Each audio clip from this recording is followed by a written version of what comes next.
Section 1. The Wasteland and its Secrets.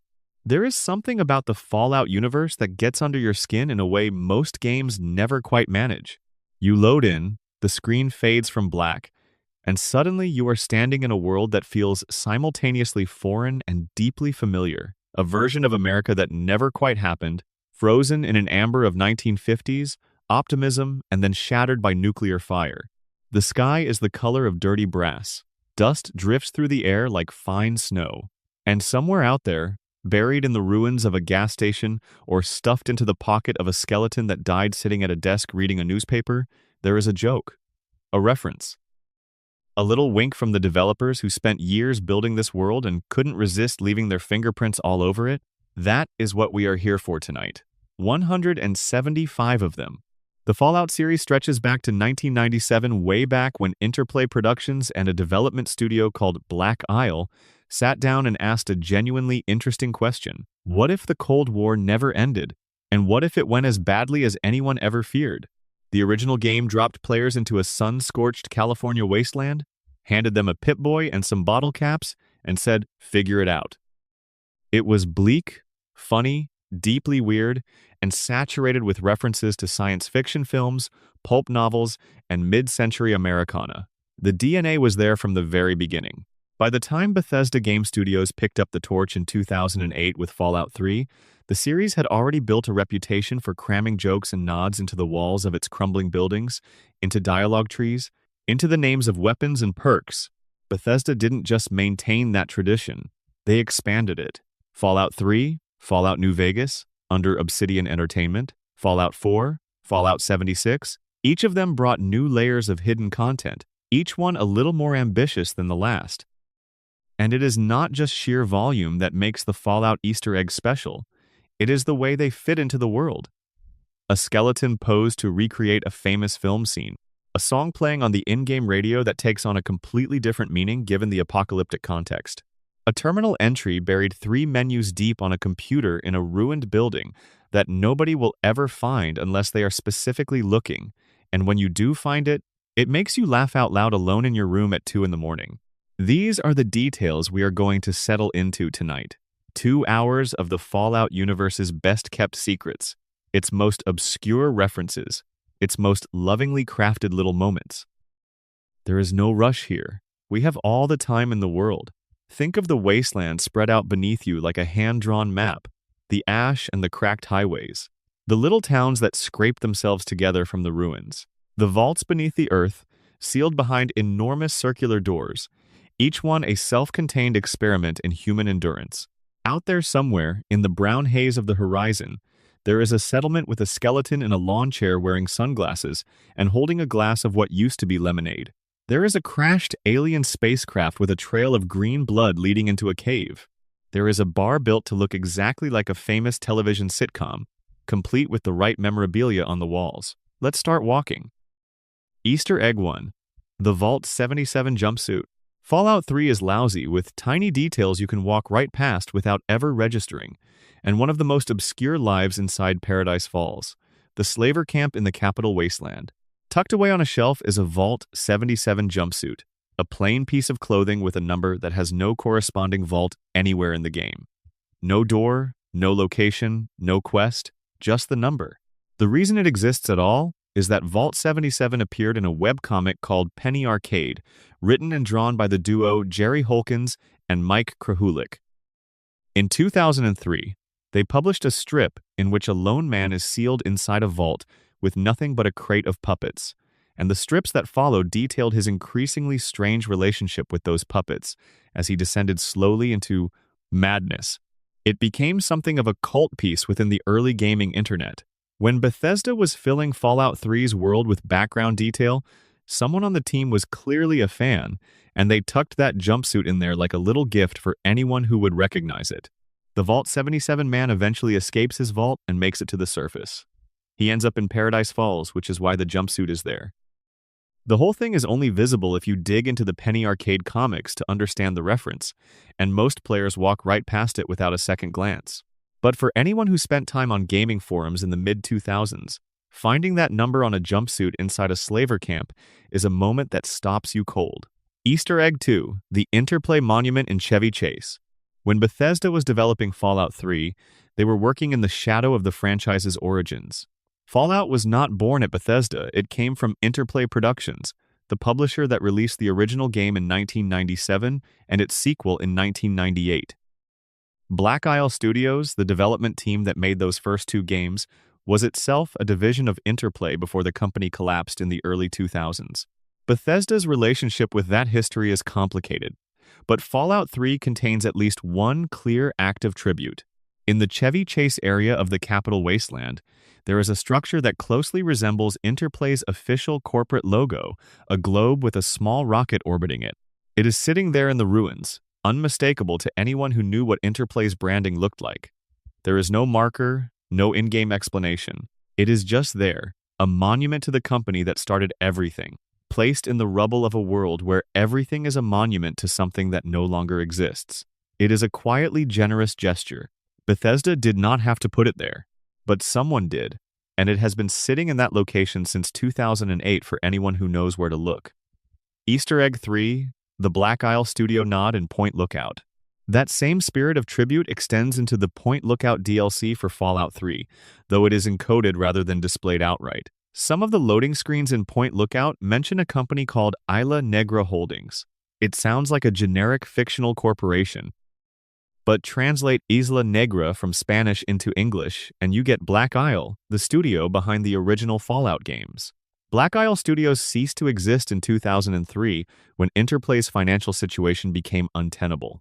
The studio was officially shut down, and many of its developers went on to found Obsidian Entertainment, the company that would eventually make Fallout New Vegas. But that name, that reference to their predecessor, is buried in the loading screens of a Fallout 3 expansion like a dedication in the front pages of a book.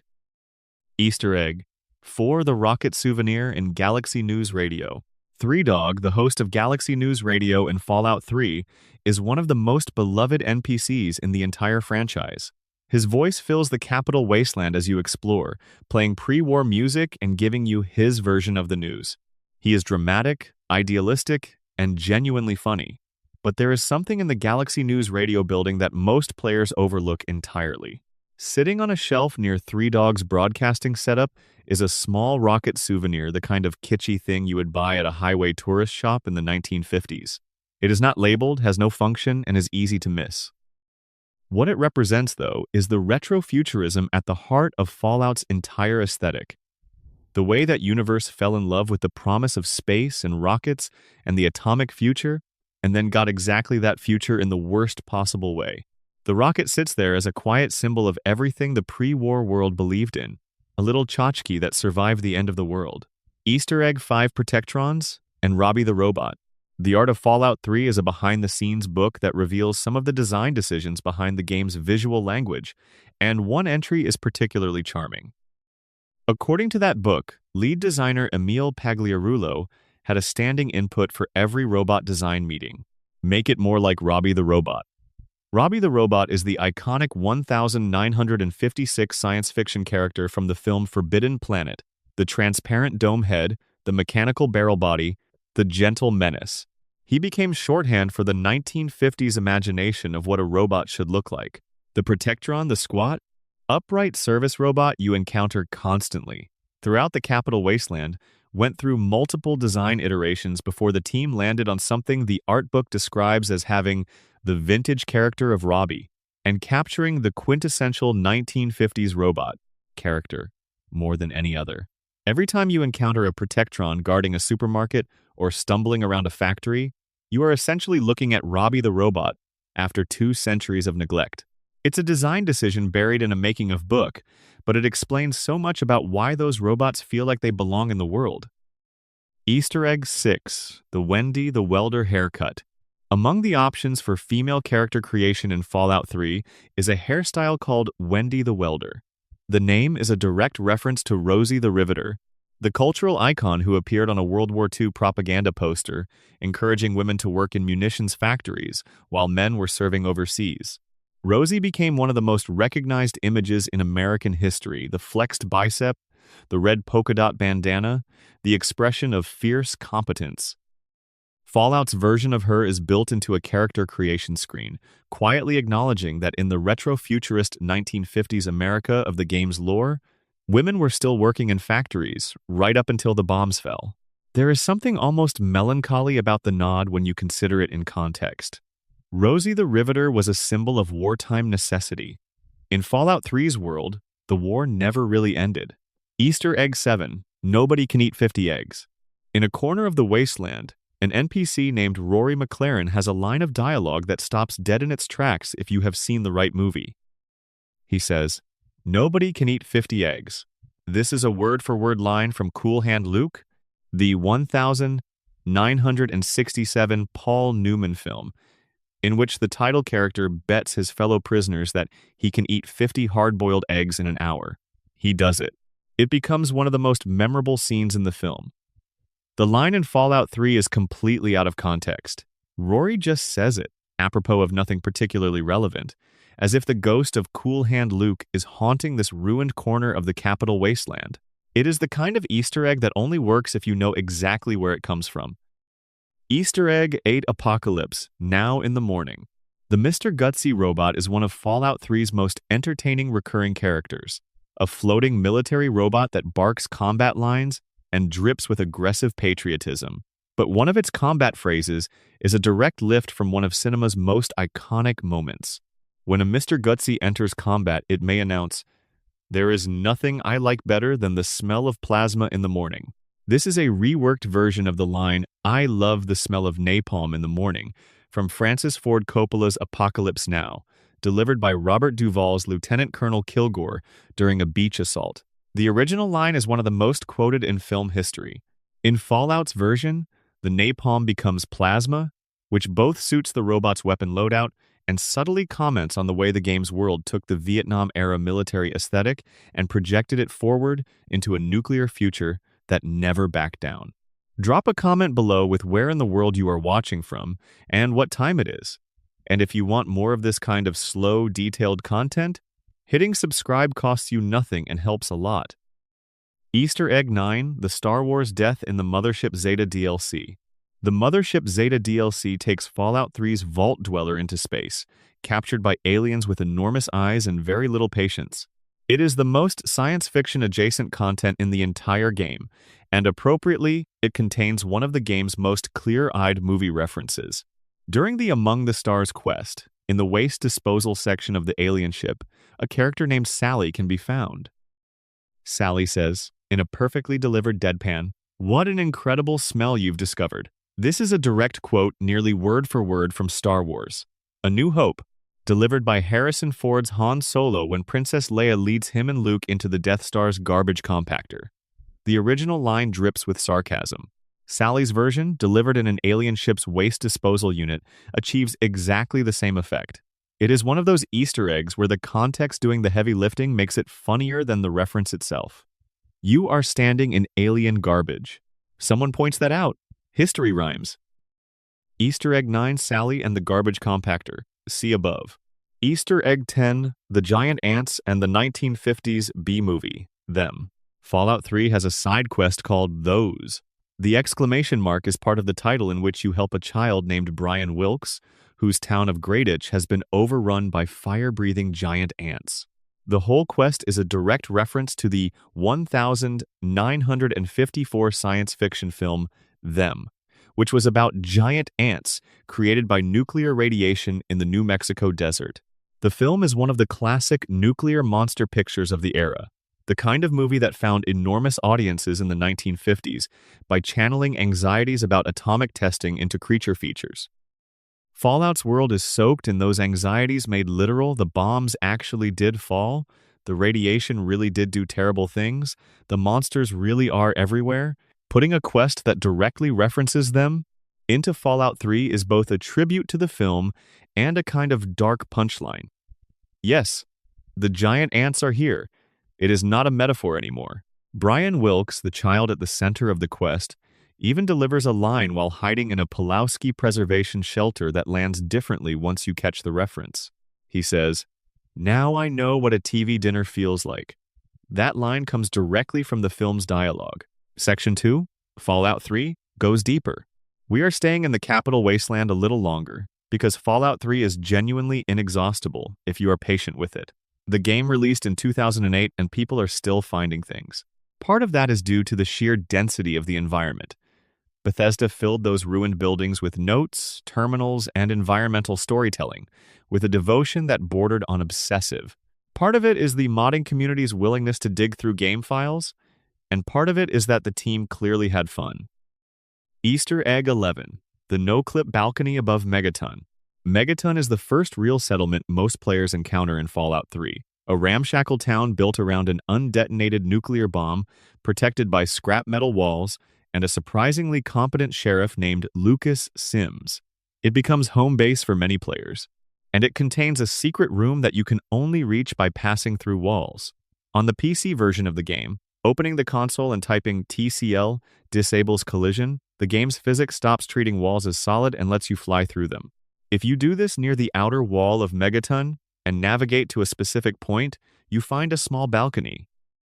And on that balcony is a developer, NPC, a character who was clearly placed there knowing that PC players would eventually find him using exactly this method. When you talk to him, he immediately starts asking how you got there. He is confused, impressed, and slightly flustered by your presence. It is one of Bethesda's most self-aware Easter eggs, a character who exists specifically to acknowledge that you cheated to find him. He breaks the fourth wall without breaking the fiction. There is something charming about the relationship that implies the developers who knew their audience well enough to know that someone would pass through every wall in the game just to see what was on the other side of them. Easter Egg 12, the good luck out there. Inside Vault 101, the vault where Fallout 3's player character is born, raised, and eventually escapes from, there is a small detail in the classroom that most players sprint past. On the chalkboard in the Vault 101 schoolroom, among the lesson materials that the Overseer approved for young Vault dwellers, someone has written a hidden message. It reads, "Good luck out there." It is directed at you, the player. It is a preemptive message from the people who made the game, delivered before you have any reason to need luck, placed somewhere you will probably never look. When you do eventually find it, the phrase lands differently than it would anywhere else. You already know what out there looks like. You know the capital wasteland. And someone, back in 2008, wanted to wish you well before you stepped into it. Easter Egg 13, the Pinkerton story hidden in Rivet City. Rivet City is Fallout 3's most complex settlement, a decommissioned aircraft carrier converted into a floating city anchored in the Potomac River. It is enormous and full of stories, but one of the most detailed and affecting is told almost entirely through terminals and holotapes, scattered throughout an abandoned section of the ship. Dr. Zimmer and the android story that drives the main quest thread is what most players remember from Rivet City. But the other story, the one about a man named Pinkerton, who sealed himself into the bow of the ship after a falling out with the rest of the community, is only accessible through an underwater path that most players never discover. You swim under the ship, find a flooded entrance, and make your way through to an entirely separate section of Rivet City that has been cut off for years. Pinkerton is still there, living alone in the sealed section, surrounded by his work and his bitterness. He is not particularly friendly. But his section of the ship tells the story of someone who chose isolation over compromise, and the environmental detail in his workspace, the tools, the notes, the evidence of years of solitary industry is some of the best world building in the game. Most players never swim under the aircraft carrier. Most players never find the entrance. Most players never know this corner of Rivet City exists. Easter Egg 14, the McClellan family home and its RoboBrain. In Georgetown, one of the ruined residential neighborhoods of Washington, D.C., there is a house at a specific address that contains a small, automated home system that has been running for over 200 years. The RoboBrain managing the McClellan family home is still following its programming, announcing the day's schedule for a family that has been dead since 2077. It will tell you what the family had planned for the evening. It will offer to help with domestic tasks.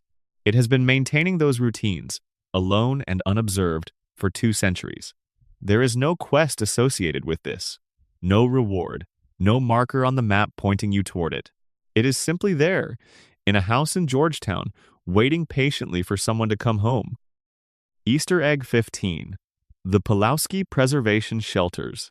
These are small, phone booth-style emergency shelters scattered throughout the capital wasteland designed as last-ditch refuges for people caught outside when the bombs fell. Many of them contain skeletons.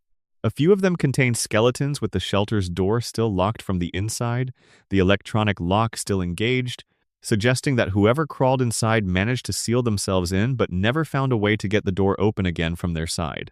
The Pulowski company that manufactured these shelters is itself an Easter egg of sorts. The name is a nod to a character from the television series Malcolm in the Middle, but more than that, the shelters serve as a quiet commentary on the cruel optimism of pre-war civil defense. America told its citizens there were plans in place. The plans were a phone booth with a lock that only opened from the outside. Easter egg 16 Callahan's Magnum. Among the unique weapons available in Fallout 3 is a revolver with an unusually high damage output called Callahan's Magnum. The name is a direct reference to the Dirty Harry film series, in which Clint Eastwood's Inspector Harry Callahan is defined by his .44 Magnum revolver and his legendary threat. Do you feel lucky? The famous line is never quoted directly in Fallout 3. It does not need to be. The name of the gun says everything. Fallout has a long and affectionate relationship with Clint Eastwood westerns, which makes sense.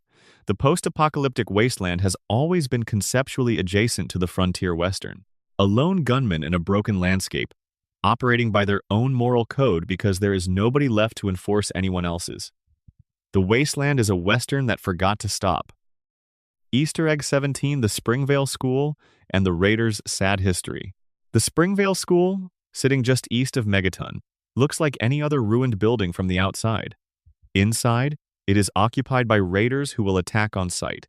You clear the building, loot the place, and move on. But if you read the notes and the terminal entries left behind, the school's history emerges. Before they became raiders, before the violence and the cruelty and the territorial aggression that defines every raider group in the game, the people in this building were just people. The terminal entries describe their early days on the surface, the difficulty of surviving, the gradual fracturing of any pretense of cooperative society. One entry in particular, written before the writer's decline into raider culture is complete, reads like a farewell letter to whoever that person used to be. Fallout 3 does this repeatedly, gives you a building full of enemies, and then, if you look closely enough, gives you the human story underneath the violence. Most players never read the terminals. The ones who do come away with something much harder to shake than just another cleared location. Easter egg 18, the Vault, 101 Overseers, and their succession. The Overseer of Vault 101 at the start of Fallout 3 is not the first Overseer. He is not the third or even the 10th. The terminal in the Overseer's office contains a log of every Overseer in Vault 101's history, dating back to the Vault's initial sealing in 2077. Reading through them tells a quiet 200-year story of a community trying to maintain order in an enclosed space, the gradual drift of the Overseer's mandate from administrator to autocrat, and the way that power shapes whoever holds it over long enough. It is a full piece of fictional history, compressed into terminal entries that nobody asked for but that make the Vault feel genuinely inhabited. Every Overseer had a name, a personality, a tenure, a reason the Vault went the way it did when you arrived. Easter egg 19, the Simone Cameron reference. Among Fallout 3's named NPCs is one called Simone Cameron.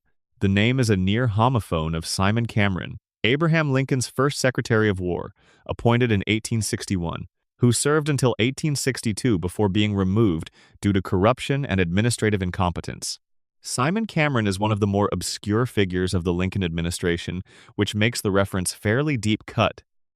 Someone on the Bethesda writing team clearly had very specific historical knowledge and wanted to see if anyone was paying attention. Nobody talks about this one. Most players never even meet Simone Cameron, but she is there, named after a 19th century cabinet secretary who history mostly forgot. Easter egg 20, the Robco facility, and the name on the terminal. Throughout the capital wasteland, you encounter terminals produced by Robco Industries, the fictional pre-war tech company that manufactured most of the game's computers and robots.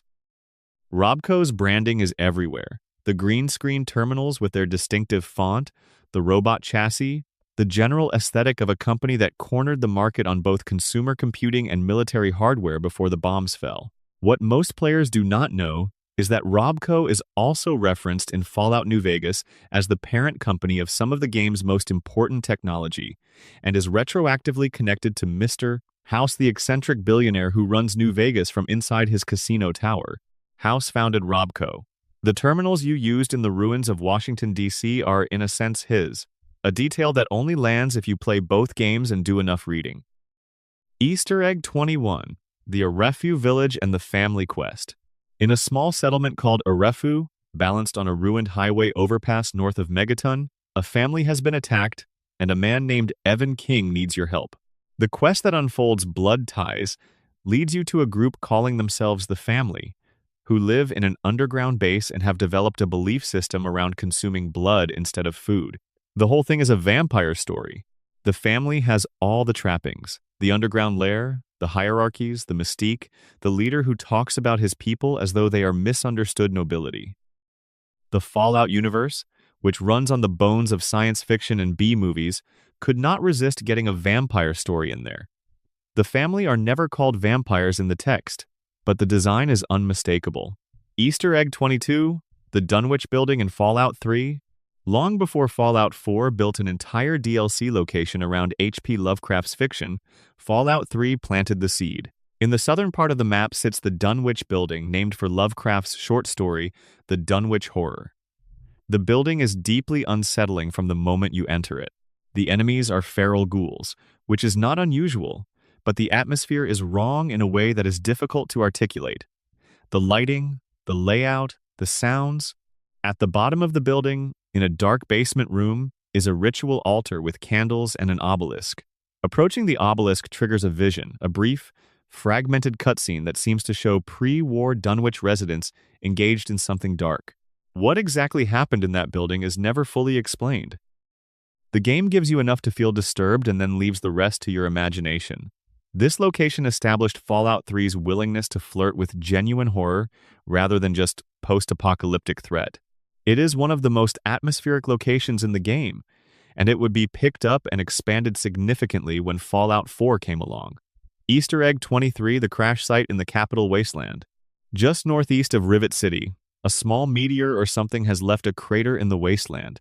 Nearby, you can find a crashed spacecraft and a trail of blood leading to a cave. Inside the cave is an alien.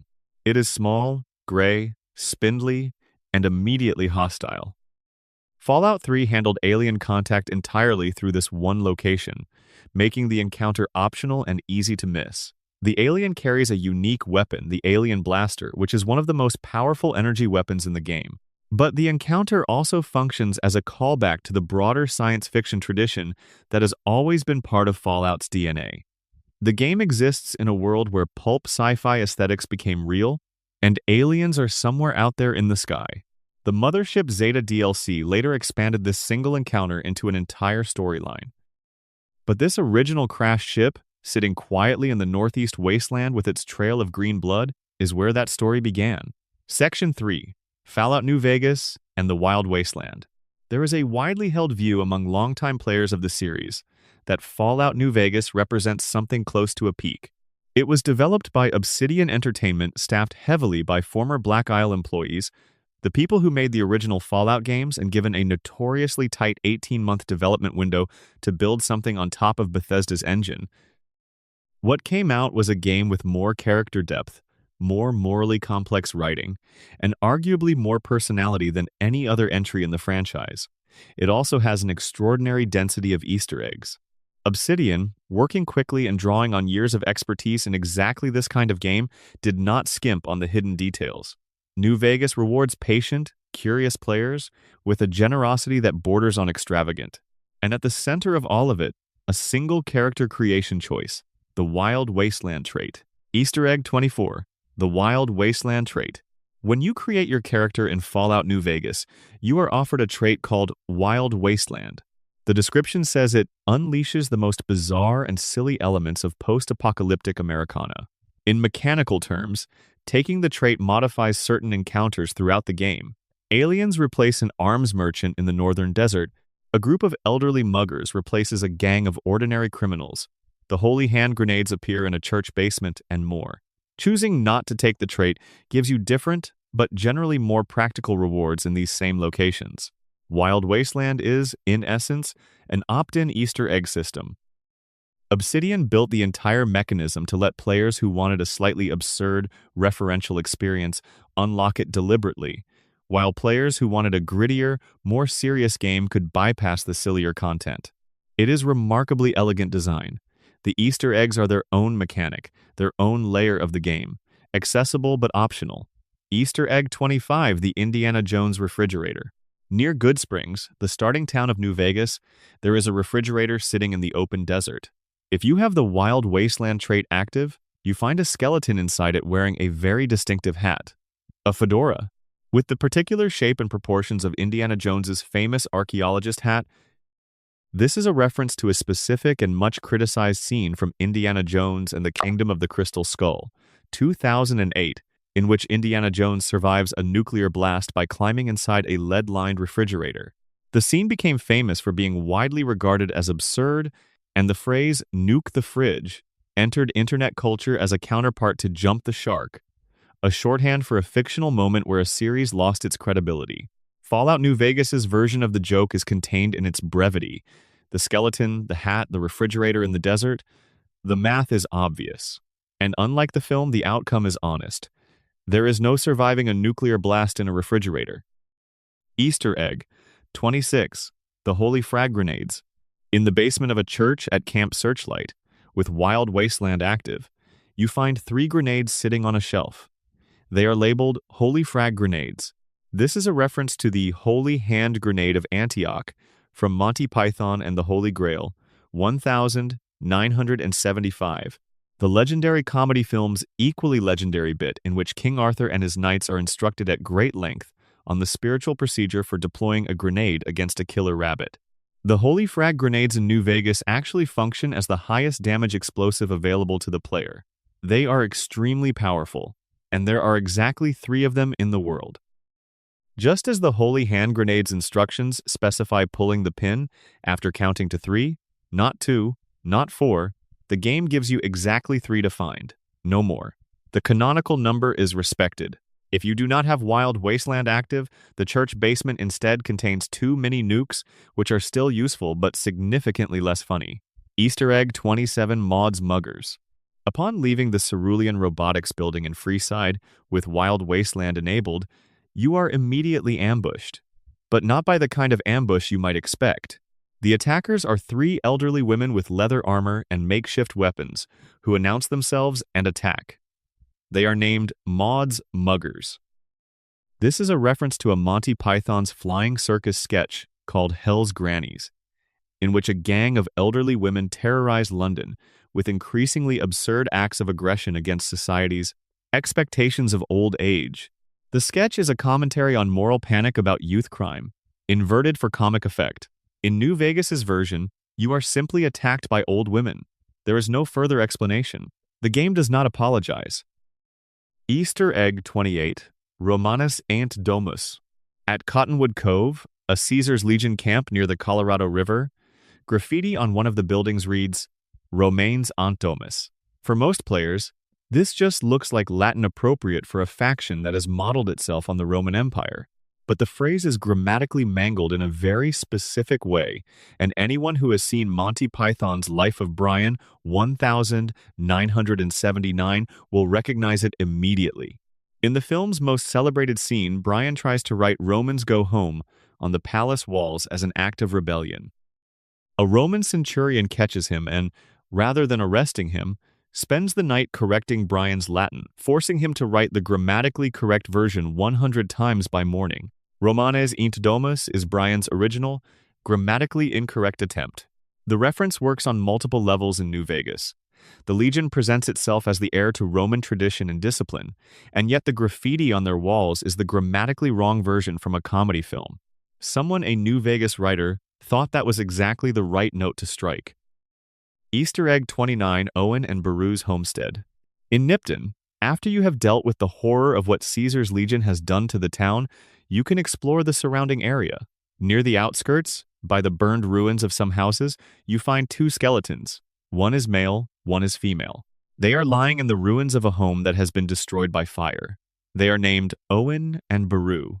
Owen Lars and Beru Lars are Luke Skywalker's adoptive aunt and uncle from Star Wars, A New Hope, 1977. They are killed by Imperial stormtroopers, their farmstead burned, their bodies left in the ruins, the inciting tragedy that sends Luke off on his adventure.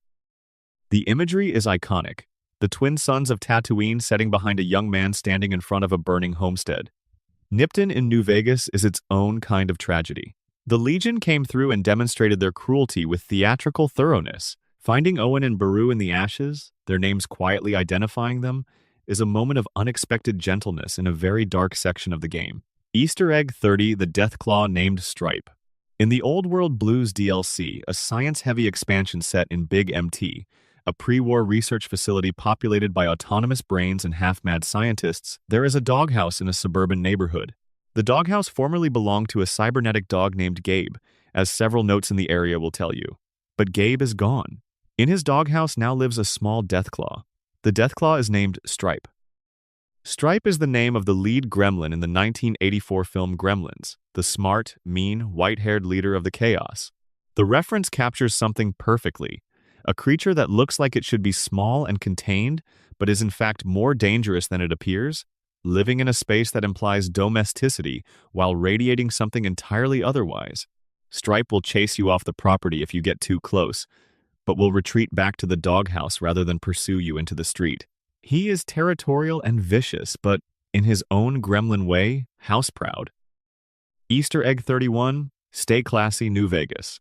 One of the dialogue options available in certain conversations in Fallout New Vegas when departing is the phrase, "Stay classy, New Vegas."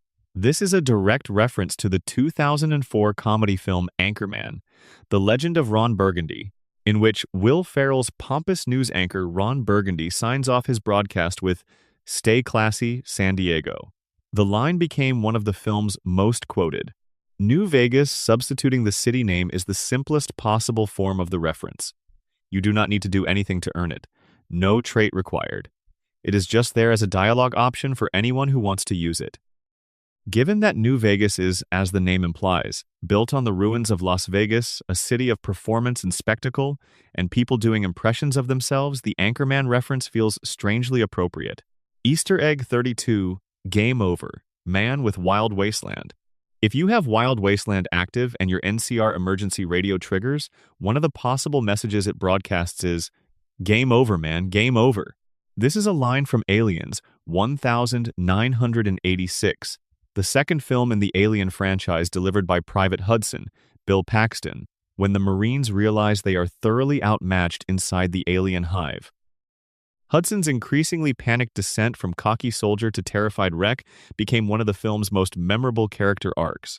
The line in New Vegas comes through a military radio channel, playing in a wasteland where military infrastructure has been in permanent meltdown for 200 years. Game over? Man has not stopped being accurate. It just stopped being urgent. Everyone is calm about the game being over by this point. Easter Egg 33, Snow White and the Seven Garden Gnomes.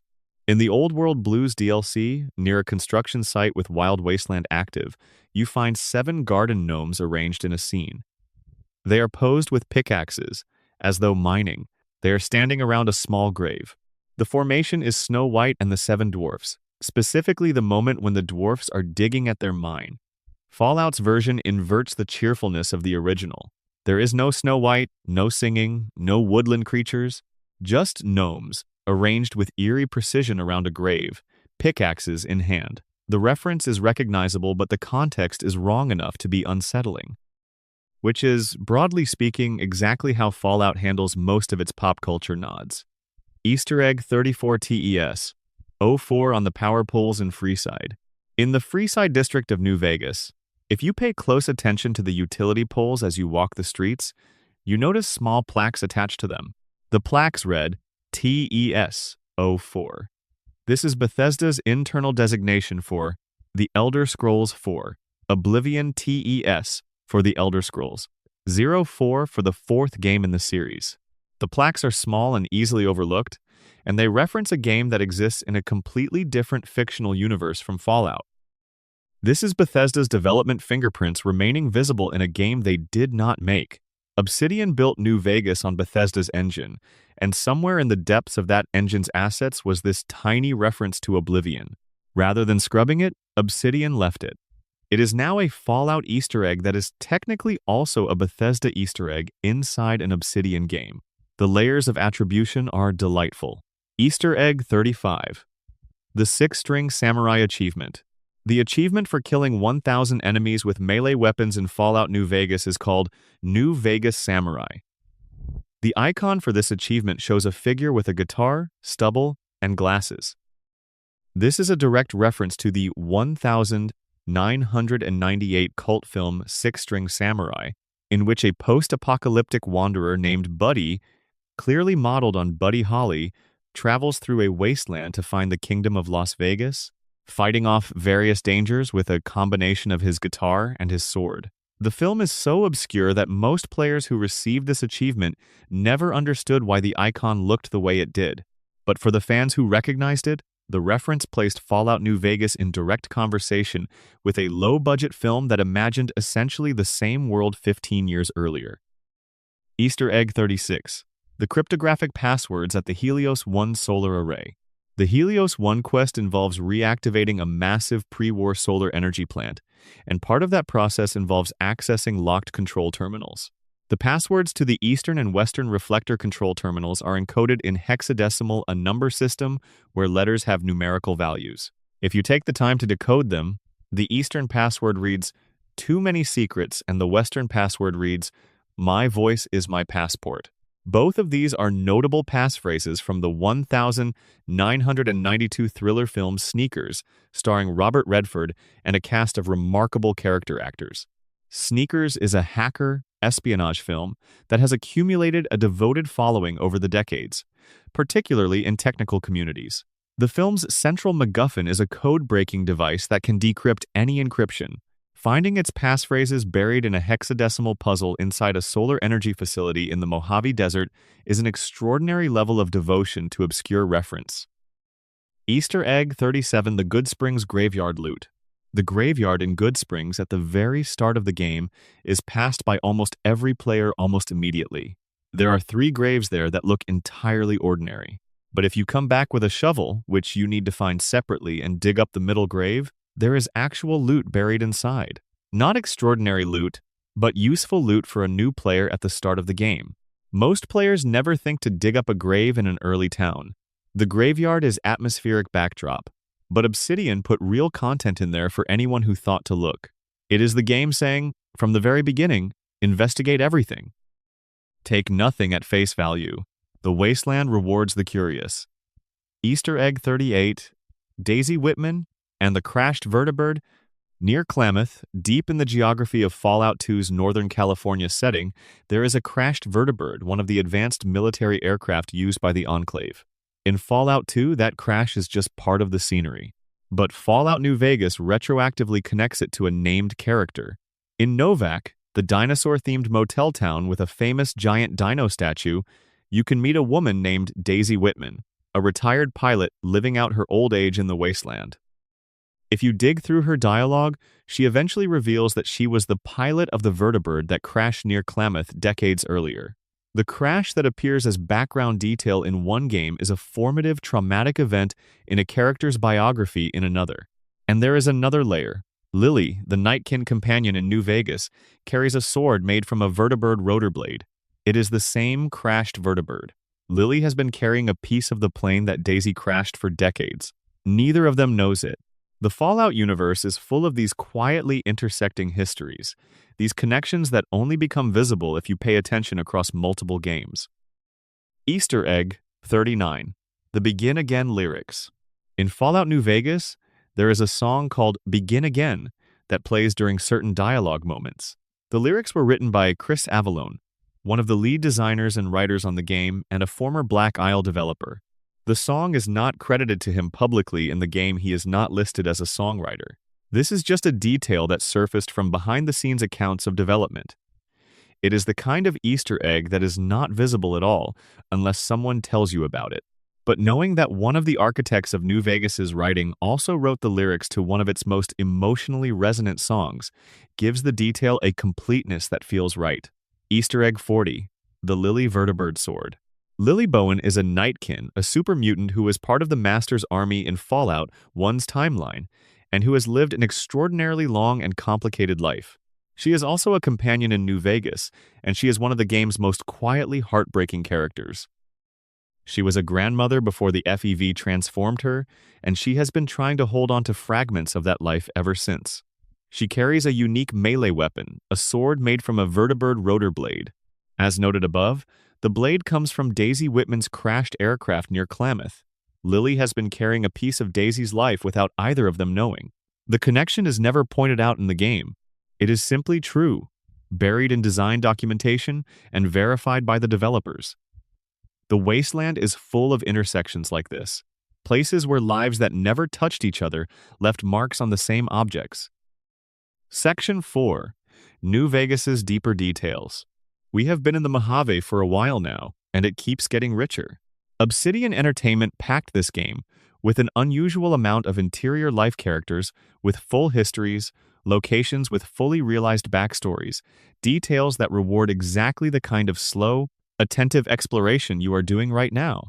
Easter egg 41. The Nern route on the Prydwen, Fallout 4. We will come back to the Mojave, but this cross-game reference is worth noting now.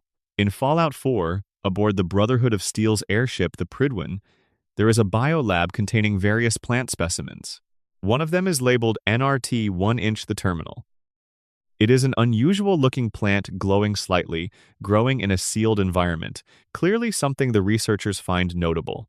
NRT 001 is a Nern root, the distinctive glowing alchemical plant from the Elder Scrolls 4, Oblivion, and every subsequent Elder Scrolls game. The plant is sitting in a Fallout 4 biolab on a Brotherhood airship, quietly suggesting that Bethesda's universes are not as separate as they might appear, or simply that someone at Bethesda wanted to leave a calling card from their other franchise in their biggest RPG. Todd Howard has mentioned this plant in interviews without fully explaining what it means for the lore. He seems to enjoy the ambiguity. The NRT in the designation stands presumably for Nernroot. Easter egg 42, I got better. Back in the Mojave, during the quest, They Went That-A-Way, you eventually track down a man named Jessup who was present during the attack on the courier at the start of the game. When you first speak to him, he expresses shock that you are alive, given that he watched you get shot twice in the head and buried in a shallow grave. One of your possible responses to his incredulity is, I got better. I got better is the response given by a person who has just been declared a witch in Monty Python and the Holy Grail after being asked if she turned someone into a newt. The logic of the response is perfect. The witch turned him into a newt, but he got better. The line has entered the language as shorthand for improbable survival. Using it as a response to someone shocked by your survival after being shot in the head and buried is exactly the right application of the joke. Easter egg 43. The crashed flying saucer without Wild Wasteland. North of the if you do have Wild Wasteland active, however, Samuel is gone, and in his place you find 3 alien corpses and a crashed flying saucer. The aliens are hostile, and when defeated they drop the alien blaster, one of the most powerful weapons in the game. The relationship between these two possible versions of the same location is itself the Easter egg. Obsidian built 2 parallel versions of a desert encounter, one grounded and practical, one completely absurd, and let the player choose which one they lived in. Easter egg 44. The crashed vertibird. From Fallout 2 inches, the Mojave, the connection runs deeper than just Daisy Whitman's personal history. Fallout 2 contained a crashed vertibird as a fixed environmental detail. You could find it near Klamath as you traveled. Fallout New Vegas references this location implicitly through the game's timeline and through Daisy's biography. But the larger point is that the game's geography connects. The vertibird crashed in what is now Fallout New Vegas's general region, in the same California-Nevada corridor that both games inhabit. The earlier game's world exists underneath New Vegas's world. The ruins of Fallout 2's NCR, the history of those earlier events, the people who lived through them and grew old, all of it is present in New Vegas, just below the surface of the current storyline. The crashed vertibird is one visible seam in that layering. Easter egg 45. Marcus and blowing up the Enclave. Marcus is a super mutant leader who appears in Fallout 2, where he helps your character defeat the Enclave's research facility. He returns in New Vegas as the leader of Jacobstown, a settlement of super mutants trying to live quietly in the mountains. In Fallout 2, the player can essentially help Marcus blow up the Enclave oil rig. In New Vegas, if you ask Marcus about his past, he will describe this event but only in the vaguest terms, attributing it to a courier he once traveled with. He is describing the player character from Fallout 2. He is telling you, in another game, what happened in the previous one. Marcus is a living continuity node, carrying history between games. Easter egg 46, Cassidy's father, mentioned by Nightkin. This one requires multiple conditions to witness. If you have Cass, Rose of Sharon Cassidy, as your companion, and if you repair the Nightkin robot called Rhonda for the quest Crazy Crazy Crazy at Black Mountain, the Nightkin will sometimes mention Cassidy, the character from Fallout 2, who is Cass's father. They say, the voices knew Flower Girl's father. The phrase Flower Girl refers to Cass, whose nickname connects to her father's nickname from Fallout 2. The Nightkin, who hear voices because of their Stealth Boy-induced schizophrenia, apparently have some kind of broken awareness of the history of the people around them. They are fragments of a shared memory. This Easter egg requires knowing Fallout 2's cast well enough to recognize the reference, and requires traveling to a specific location with a specific companion. It is one of the deepest cuts in the entire game. Section 5, Fallout 4, and the Commonwealth. Fallout 4 released in November 2015 and was, by any reasonable measure, a phenomenon. It sold millions of copies in its first day. It introduced a fully voiced protagonist, a settlement building system, and a densely detailed version of post-apocalyptic Boston that had clearly consumed enormous amounts of research time. The team at Bethesda recreated the geography of Greater Boston with enough fidelity that players with knowledge of the real city could navigate by landmarks that still held their relative positions. And like every other Fallout game, it is absolutely packed with things that are not on the map. Easter egg 47, the cryolator and dog meat. In Vault 111, where the player character begins the game in cryosleep, there is a very early game location that contains one of the best weapons in the early game, the cryolator, a weapon that fires freezing blasts. The problem is that it is sealed behind a master-level lock, which requires very high lockpicking skill to open. At the start of the game, your character does not have that skill. Most players assume it is simply inaccessible until they level up. But there is a trick. Dogmeat, the loyal dog companion, can be commanded to fetch items. If you bring Dogmeat to the case and command him to fetch, he will phase through the lock display case and retrieve the cryolator for you. No lockpick required. Bethesda programmed this interaction specifically, which means someone thought about the fact that players would want that weapon at the start of the game and gave them a dog-shaped workaround. Easter egg 48 Codsworth says your name. When you create your character in Fallout 4, you can name them anything you like. One of the first characters you meet after emerging from the vault is Codsworth, your pre-war robotic butler, who remembers your character from before the bombs fell. Codsworth will use your character's name in dialogue, and Bethesda recorded hundreds of actual names for Codsworth to speak aloud.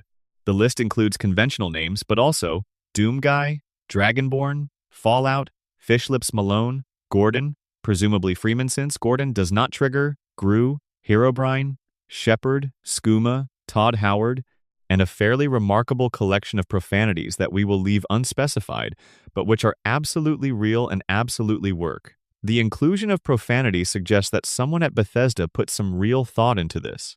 The inclusion of Todd Howard as the director of the game naming himself within the game. The inclusion of Fallout 5, which Codsworth will say completely naturally represents either an Easter egg, a note of confidence, or both. Easter egg 49. The alien UFO crash south of Oberlin Station. While wandering the Commonwealth, you may notice something streak across the sky in the distance and hear a distant crash. This is an alien ship coming down. The wreckage can be found south of Oberlin Station, a small crash site with alien technology, and, following a trail of distinctive green blood into a nearby cave, the alien pilot itself. The alien will attack on sight. Defeating it allows you to loot an alien blaster pistol from the corpse. The encounter is brief and optional, and easy to miss if you are not in the right part of the map at the right time. It maintains Fallout's tradition of including alien contact as a rare, discoverable event rather than an integrated story element, a reminder that the game's world extends well beyond its main narrative. Easter Egg 50, the Cheers Bar, Prost. In Boston's Beacon Hill neighborhood, southwest of the Massachusetts State House, you find a location called Prost Bar. Note that Prost is the German word for cheers. Inside is a recreation of the bar from Cheers, the beloved 1982 to 1993 NBC sitcom set in a Boston sports bar. The Fallout version has the right memorabilia, the right layout, and the right general energy with one significant difference. The patrons are all dead. Their skeletons are arranged at the bar and at tables as though mid-conversation, frozen in their social positions since 2077. You can almost hear the ambient noise of the show under the silence of the post-apocalyptic ruin. Someone at Bethesda was clearly devoted to Cheers, and they gave it the most loving possible tribute. They preserved it right where it stood, in the exact city where it was set. Easter Egg 51, the Jaws Easter egg at Nahant Wharf. A boat near Oberland Station features a scene that reconstructs one of the most famous deaths in cinema history. In Steven Spielberg's Jaws, 1975, the hunter Quint, the salty, monologue-delivering professional shark man, played by Robert Shaw, is killed by the shark near the end of the film. He is pulled into the water from his boat, the Orca. In Fallout 4, near the same boat, you find a skeleton, a man with a bandana, which was Quint's trademark, positioned next to a giant mutant dolphin. Under the boat, accessible by swimming, there is a shark cage. The whole tableau is Jaws, reconstructed in the wreckage of the Nahant Wharf area.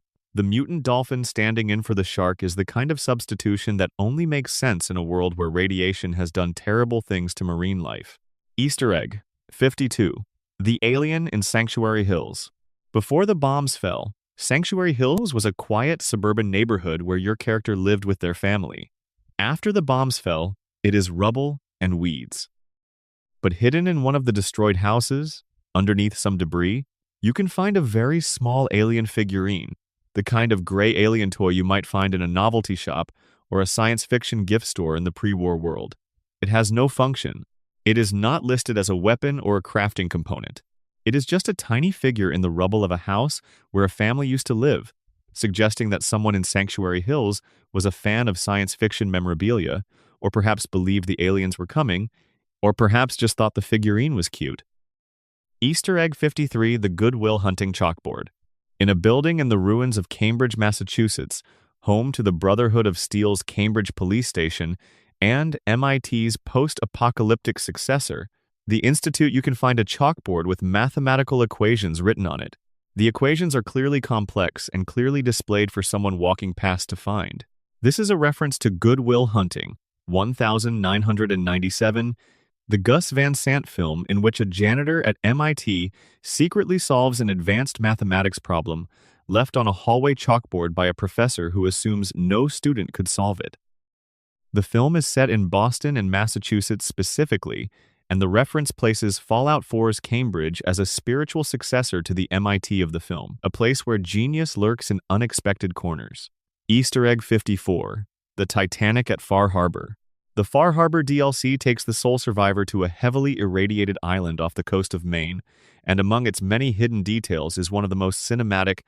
In a lake just north of a location called the Nucleus, you can find a door floating on the water. Draped across it is a skeleton. Partially submerged beside the door, one hand gripping the edge, is another skeleton. This is Jack and Rose from the 1997 James Cameron film Titanic. The scene being referenced is the most discussed in the film. After the ship sinks, Rose floats on a wooden door while Jack holds onto the side, eventually dying of hypothermia. Whether or not Jack could have fit on the door has been debated for decades. Fallout's version adds no resolution, only an atomic wasteland and a note that whoever these two were, they stayed together. Easter Egg 55, the Dunwich Borers and the Dunwich Horror. As mentioned earlier in the context of Fallout 3, H.P. Lovecraft's fiction has a persistent presence in Fallout's world. Fallout 4 continues this with the Dunwich Borers, a quarry in the northeast of the map occupied by raiders. The name references the Dunwich Horror, 1929, Lovecraft's story of ancient, monstrous intelligence buried beneath a Massachusetts hillside. Beneath the quarry, as you descend through its flooded levels, the atmosphere shifts. The raiders get stranger. There are vision sequences, fragmentary images from pre-war ritual activity that took place in this location. At the very bottom, in the deepest accessible level, there is something that should not be there. The game does not explain it. It places it in the dark and leaves you with it. If you have previously explored the Dunwich building in Fallout 3, you know that this location is not new. Something has been in this specific type of place since before the bombs fell. Something has been waiting in the dark in Massachusetts for a very long time. Easter Egg 56, the Pikmin Gallery, and Lovecraft's Pikmin's model. Also in Fallout 4, in the neighborhood of Good Neighbor, north of the main settlement, there is an unassuming building called the Pikmin Gallery.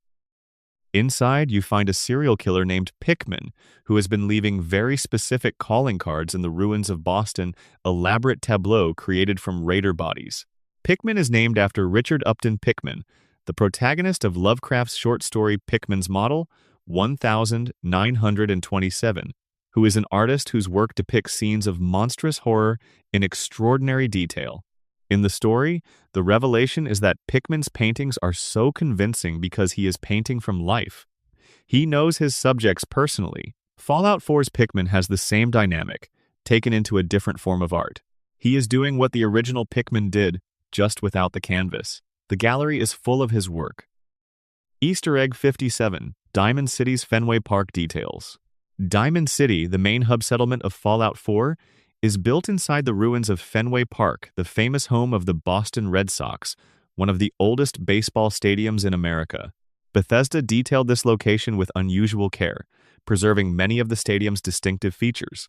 The Green Monster, the famous left field wall, the distinctive seating arrangement, the shape of the field. Inside the stadium, you can find a newspaper stand selling a paper called The Diamond City Irregulars, a nod to the Baker Street Irregulars, the street urchin network employed by Sherlock Holmes. The city's security force wears baseball gear.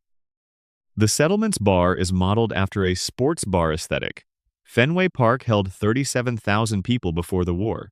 Now it holds a few hundred post-apocalyptic survivors in shanties built on the warning track. The level of detail in how the stadium was adapted speaks to the amount of research the team put into their Boston setting. These are not casual liberties. Someone went to Fenway. Easter Egg 58, the Memory Den and the Real-World Grief. In Good Neighbor, a ghoul named Irma runs the Memory Den, a facility where you can pay to relive other people's memories. It is a melancholy service in a melancholy location. One of the memories available belongs to a man named Nick Valentine, the synth detective companion, and it tells a deeply human story about loss and identity. But among the Memory Den's clients is a man named Roger Warwick, and his memory reveals something that functions less as an Easter egg and more as a tribute. He is reliving the moment he met his wife, a quiet, perfect day before the bombs fell. There is no punchline, no gameplay reward. Just a man who survived the apocalypse by going back, in his memory, to the one day that mattered most to him. Easter Egg 59 Carhedge. In the Northern Commonwealth, not far from the super mutant-occupied Fenn Street sewer area, you can find a structure made of rusted cars arranged in a large circle. The arrangement is clearly intended to mirror Stonehenge, the prehistoric monument in Wiltshire, England, consisting of a circle of large standing stones. This location has no formal name in the game but is commonly referred to by players as Carhenge, after the art installation in Alliance, Nebraska, where an artist named Jim Reinders constructed a replica of Stonehenge using American cars in 1987 to memorialize his father. Fallout 4's version is perhaps a tribute to that tribute, a monument to a monument to a monument, standing in the ruins of a world that had time for that kind of thing. Easter Egg 60. The Lovecraft plant on the Pridwin again. Returning to that Nern root labeled NRT-001, it is worth noting that it sits alongside other unusual botanical specimens in the Pridwin's biolab, all of them interesting to look at and none of them particularly explained. The lab represents someone doing science for the sake of it, cataloging the strangeness of the post-war world. The Nern root among them is a gesture of warmth from Bethesda to themselves, but the surrounding specimens are part of a broader statement about curiosity surviving the apocalypse. Section 6, Fallout 4 DLC and the Deep Cuts. Easter Egg 61. The Dark Souls bonfire in Nuka World. In the Nuka World DLC, which takes place inside a gigantic pre-war theme park that has been converted into a raider empire, you can explore the area of Bradberton, a small town on the park's outskirts. In a ruined house in the southern part of Bradberton, you find a Chinese officer's sword stuck into a mound of ash in a corner. The mound can be interacted with to kindle a fire, at which point 3 stimpaks appear from nowhere. This is a bonfire from Dark Souls. The sword in the ash is the signature image of From Software's Souls series. The bonfire serves as a rest and respawn point in those games, and kindling them increases their power. Fallout's version delivers actual gameplay utility, 3 stimpaks, and respects the visual language of the reference precisely.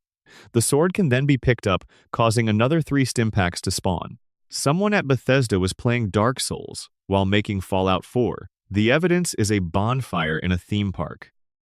Easter Egg 62, the Charlie and the Chocolate Factory River. In the World of Refreshment attraction in Nuka World, a ride that, before the bombs fell, would have taken visitors on a boat journey through a river of Nuka-Cola. The design of the environment closely mirrors the Chocolate River scene from Roald Dahl's Charlie and the Chocolate Factory.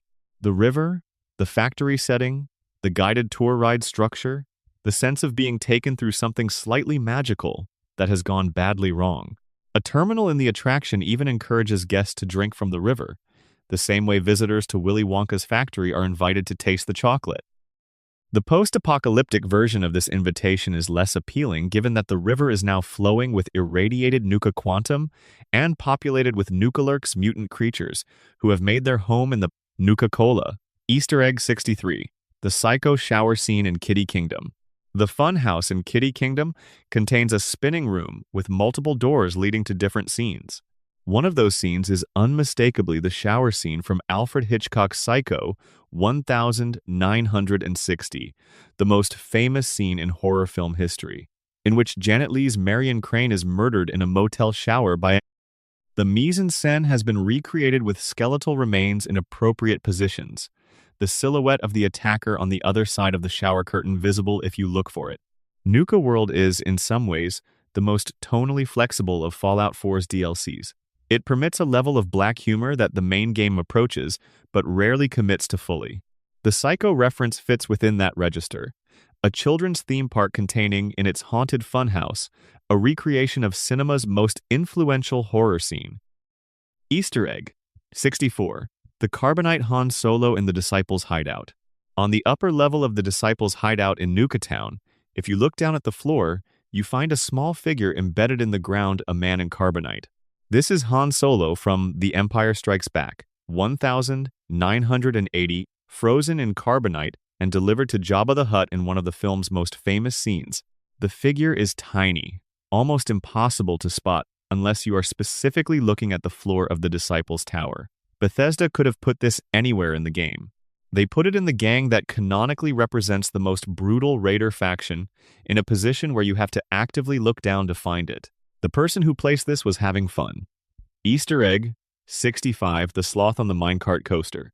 At the top of Mad Mulligan's Minecart Coaster in Nuka World, the tallest point of the ride, there is a stuffed animal sloth hanging from the structure. It has no explanation, no context, no connection to any other narrative. It is a sloth at the top of a roller coaster. Theories exist. The most popular is that the sloth represents the construction crew that never finished certain Nuka World attractions before the bombs fell visible elsewhere in the park as unfinished buildings and abandoned scaffolding. The sloth as mascot of the uncompleted work, hanging patiently at the apex of something that was finished. A gentle joke about the people who built this place and the world that ended before they could see it open. Easter Egg 66, the Far Harbor, mannequins underwater. Southwest of the Fringe Cove docks in Far Harbor, if you swim into the ocean, you find a sunken ship. Inside the ship, and scattered throughout the water around it, are mannequins. Standing mannequins. Falling mannequins, mannequins in coffins. Mannequins buried in rubble. The ship is completely full of them, and they are all posed in ways that suggest some kind of narrative that is never explained. Mannequins in Fallout 4 are used throughout the Commonwealth as a source of ambient unease. They are everywhere in the ruins, posed in domestic scenes or commercial displays that feel slightly wrong given the context. The underwater mannequin ship takes that ambient unease and concentrates it. There is no gameplay reward for finding them. You swim into a sunken ship and find it occupied by silent figures in permanent positions, and then you swim back out. Easter egg 67. The Gnomes of Far Harbor. Far Harbor is full of garden gnomes arranged in tableaux. This is an extension of the gnome placement Bethesda put throughout the Commonwealth. But on the island, the gnomes have been arranged with a specific quality of strange ceremony. One gnome is reading on a toilet in a hotel room. A funeral procession of gnomes moves through a coastal area. Several gnomes are engaged in activities that gnomes should not be engaged in. Garden gnomes have been used in Fallout games since Fallout 3 as a source of ruined domestic humor, the lawn ornament that survived the apocalypse, continuing its purpose of decoration in a world where there is nothing decorative left. Far Harbor's gnomes go further, placing them in scenes that feel like dioramas of a world that has moved past human scale. Easter egg 68. Wallace and Gromit at the Galactic Zone.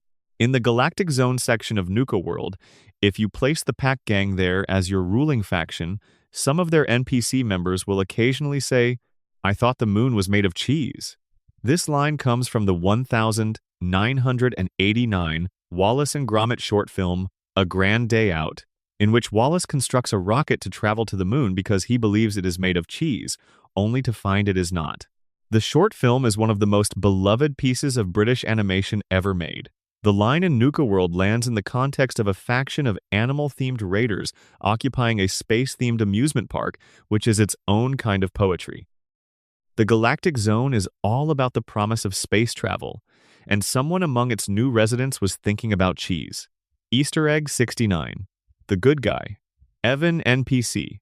In Nuka World, there is a named NPC called Good Guy Evan. Evan will offer the Soul Survivor items freely if asked. He is disproportionately generous for a raider in a raider-controlled theme park. The reason for his existence is that he is a tribute to a real person. The Reddit user NewJXLVC posted about his brother on the Fallout subreddit, saying that his brother would literally give someone the shirt off his back if asked. A Bethesda developer saw the post and immortalized the sentiment as an NPC. Good Guy Evan is a monument to generosity, placed in the most hostile environment in the game, freely giving things away to anyone who asks. Easter egg 70. The Freedom Trail and Paul Revere's Route. In the main game of Fallout 4, a quest called Road to Freedom tasks you with following the Freedom Trail, a real-world walking tour of Boston's most historically significant Revolutionary War sites. The trail includes Old North Church, Faneuil Hall, Paul Revere's house, and other landmarks that are preserved in Fallout 4's version of Boston. The Freedom Trail in the game leads you to the Railroad, a secretive organization dedicated to freeing synthetic humans. The symbolism of using a Revolutionary War civil rights trail to lead to an underground railroad for escaped slaves in synthetic form is deliberate and layered. Bethesda took real history, mapped it onto their game geography, and used it as the navigation system for a narrative about liberation. Easter egg 71. The Deadliest Catch Quest in Far Harbor. The Far Harbor quest Deadliest Catch tasks the sole survivor with hunting down a giant mutant crab. The quest's name is a direct reference to the Discovery Channel reality television series Deadliest Catch, which follows crab fishing crews working in the Bering Sea near Alaska.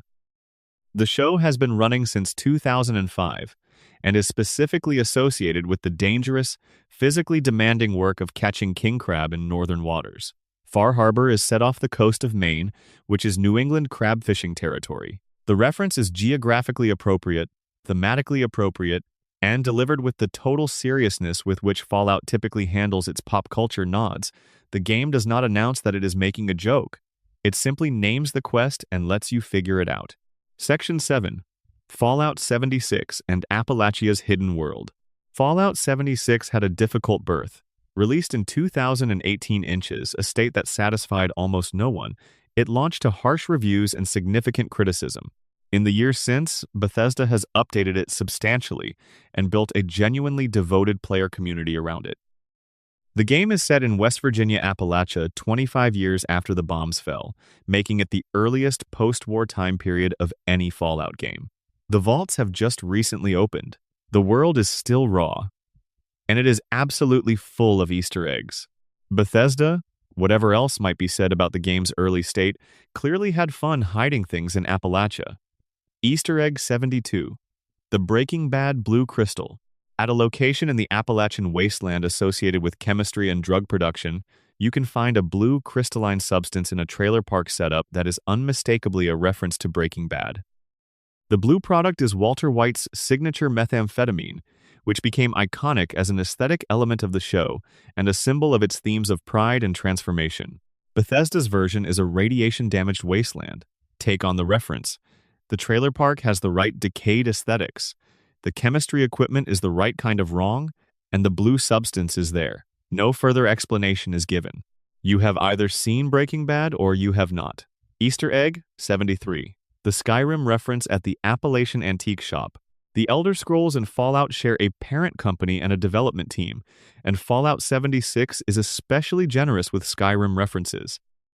In an antique shop location, you can find a display that includes items recognizable from The Elder Scrolls V, Skyrim 2011, including what appears to be a model of a dragon skull and other distinctive decorative objects.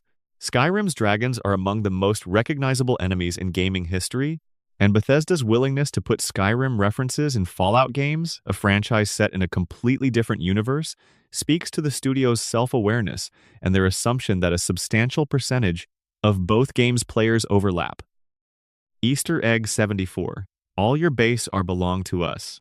In Fallout 76's unused content, there is a quest called Extreme Measures that was never made available to players but whose files are accessible in the game's data. One of the lines in this quest, delivered by an interrogation robot if the player character dies, reads, "Assessment, all your secrets are belong to us." This is a modification of the legendary internet meme, "All your base are belong to us." The poorly translated line from the European console port of the 1992 arcade game Zero Wing that became one of the internet's earliest viral phenomena. The phrase was everywhere in the early 2000s internet. Finding it in an unused quest line in Fallout 76 is a time capsule from a particular era of internet culture. Easter egg 75. The Mad Hatter's Tea Party. Somewhere in Appalachia, you can find a clearing with a table set for a tea party. The table is fully arranged with china cups and saucers, a teapot, and various food items. The chairs around the table are occupied. None of the occupants are human. The arrangement of the scene, the implied ritual of afternoon tea in the ruins of civilization, and the absence of anyone alive to enjoy it is a reference to Lewis Carroll's A Mad Tea Party from Alice's Adventures in Wonderland, 1865. Fallout's Mad Tea Party has the same quality of suspended ceremony, a social ritual preserved and meaningless, its participants incapable of participating in good faith. The world beyond the table is ruins. Inside the little circle of china cups, it is forever just before tea. Easter egg 76, the giant teapot. In the Appalachian wasteland, there is a giant teapot. Literally a giant teapot, an oversized roadside attraction of the kind that was scattered throughout the real United States as marketing for local businesses or simply as eccentric public art. What is notable about this one is that the game acknowledges it. A character named Giles Sweetwater explains that the owners had considered building the world's biggest ball of twine before settling on the teapot, adding that there was considerable controversy on that account, and then noting, "If you ask me, Kansas." This is a reference to Cawker City, Kansas, which is famous for housing an enormous ball of twine, and takes that distinction very seriously. The game is making a joke about roadside America, about the eccentric specificity of a country that chooses to celebrate the enormous and the absurd. Easter egg 77. The Skyline Valley Hidden Mystery. The Skyline Valley update for Fallout 76, released in 2024, added a significant new region to explore. Hidden within it is an unmarked storyline involving steel jack statues, decorative figures dotted throughout the Shenandoah Valley area that players discovered was the surface of a mystery. The investigation begins in the restrooms of the Shenandoah Visitor Center and expands from there. This is the kind of environmental mystery that Fallout 76 has gotten increasingly good at a story told through scattered clues, rather than quest markers, asking players to pay attention and follow a thread. The Steeljack mystery is not promoted, not pointed to, and requires genuine exploration to find. It represents Bethesda's commitment to hiding things from their players in the most affectionate possible way. Easter egg 78. The nuke silo toilet exit. After successfully launching a nuclear missile from one of Fallout 76's nuclear silos, which is a whole entire questline in itself, you need to exit the silo. One of the exit doors leads to a toilet. This is to say, the back door out of a nuclear launch facility is, canonically and mechanically, a toilet. This is a gag. There is no other explanation. Bethesda built a functional nuclear weapons delivery system into their game and then decided the exit should be a bathroom. The player community's discovery of this fact generated enormous amusement. Fallout 76 was criticized for many things in its early period. The toilet nuclear exit was not among them. Easter egg 79. The Mothman and West Virginia folklore. The Mothman is a real piece of West Virginia folklore. A large, winged figure with red eyes that was reportedly sighted in Point Pleasant, WV, between 1966 and 1967, most famously in connection with the Silver Bridge collapse in December 1967. The sightings became the subject of a 2002 film called The Mothman Prophecies. Fallout 76, set in West Virginia, includes the Mothman as an actual in-game creature. It stalks the forests near Point Pleasant, attacks on sight, and represents Bethesda's commitment to grounding the game's post-apocalyptic weirdness in the genuine folklore and culture of the specific state they were building. The Flatwoods Monster, another famous West Virginia cryptid, also appears as an in-game creature. The decision to populate Appalachia with the actual monsters of Appalachian folklore rather than generic post-apocalyptic fauna gives the game a distinctive regional identity that separates it from every other Fallout. Easter egg 80. The Grafton Monster. Also drawn from West Virginia legend, the Grafton Monster is a large, headless, bipedal creature reportedly sighted near the town of Grafton in the 1960s. It appeared in local newspapers and became part of West Virginia's cryptid tradition. Fallout 76 places it in the game's version of Grafton, where it functions as an enemy but also as a tribute to a piece of regional mythology that would be unknown to most of the game's players. The Grafton Monster's presence in the game was discovered by West Virginia residents and local historians with a combination of amusement and something like pride. Their local monster, the one their grandparents talked about, was now in a video game played by millions of people. Easter egg 81. The Vault Boy. S-P-E-C-I-A-L. Posters in Vault 76. Inside Vault 76 itself, the vault that players start the game in before emerging into Appalachia, the walls are decorated with instructional posters featuring the Vault Boy, the iconic cartoonish mascot of the Vault-Tec company. The posters explain the S-P-E-C-I-A-L stat system: strength, perception, endurance, charisma, intelligence, agility, luck in the cheerful, mid-century educational style that Fallout has always used for its interface design. What makes these posters notable is that they are faithful recreations of the posters that Bethesda actually created and used in Fallout 4's marketing campaign, and which were released as physical merchandise. The in-game posters and the real-world promotional materials are the same object, existing simultaneously in both spaces. Section 8. The Vault Experiments and Dark Lore Easter Eggs. The Vault Experiments are some of the most distinctive Easter eggs in the Fallout series, not jokes or pop culture references, but dark world building that rewards players who pay attention to the details of a fictional universe.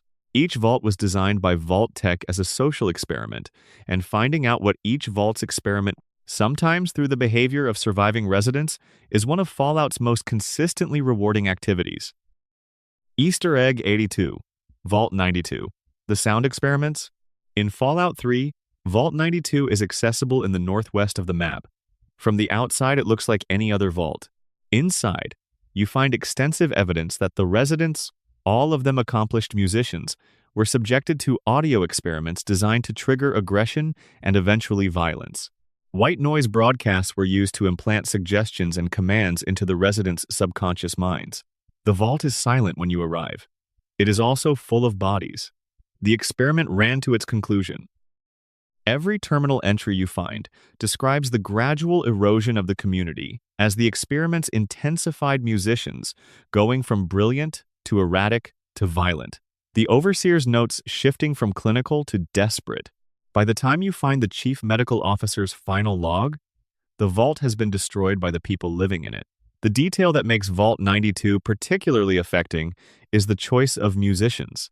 Vault-Tec filled the experiment with creative people specifically because they hypothesized that aggression implanted in musicians would have the most measurable and perhaps the most catastrophic results.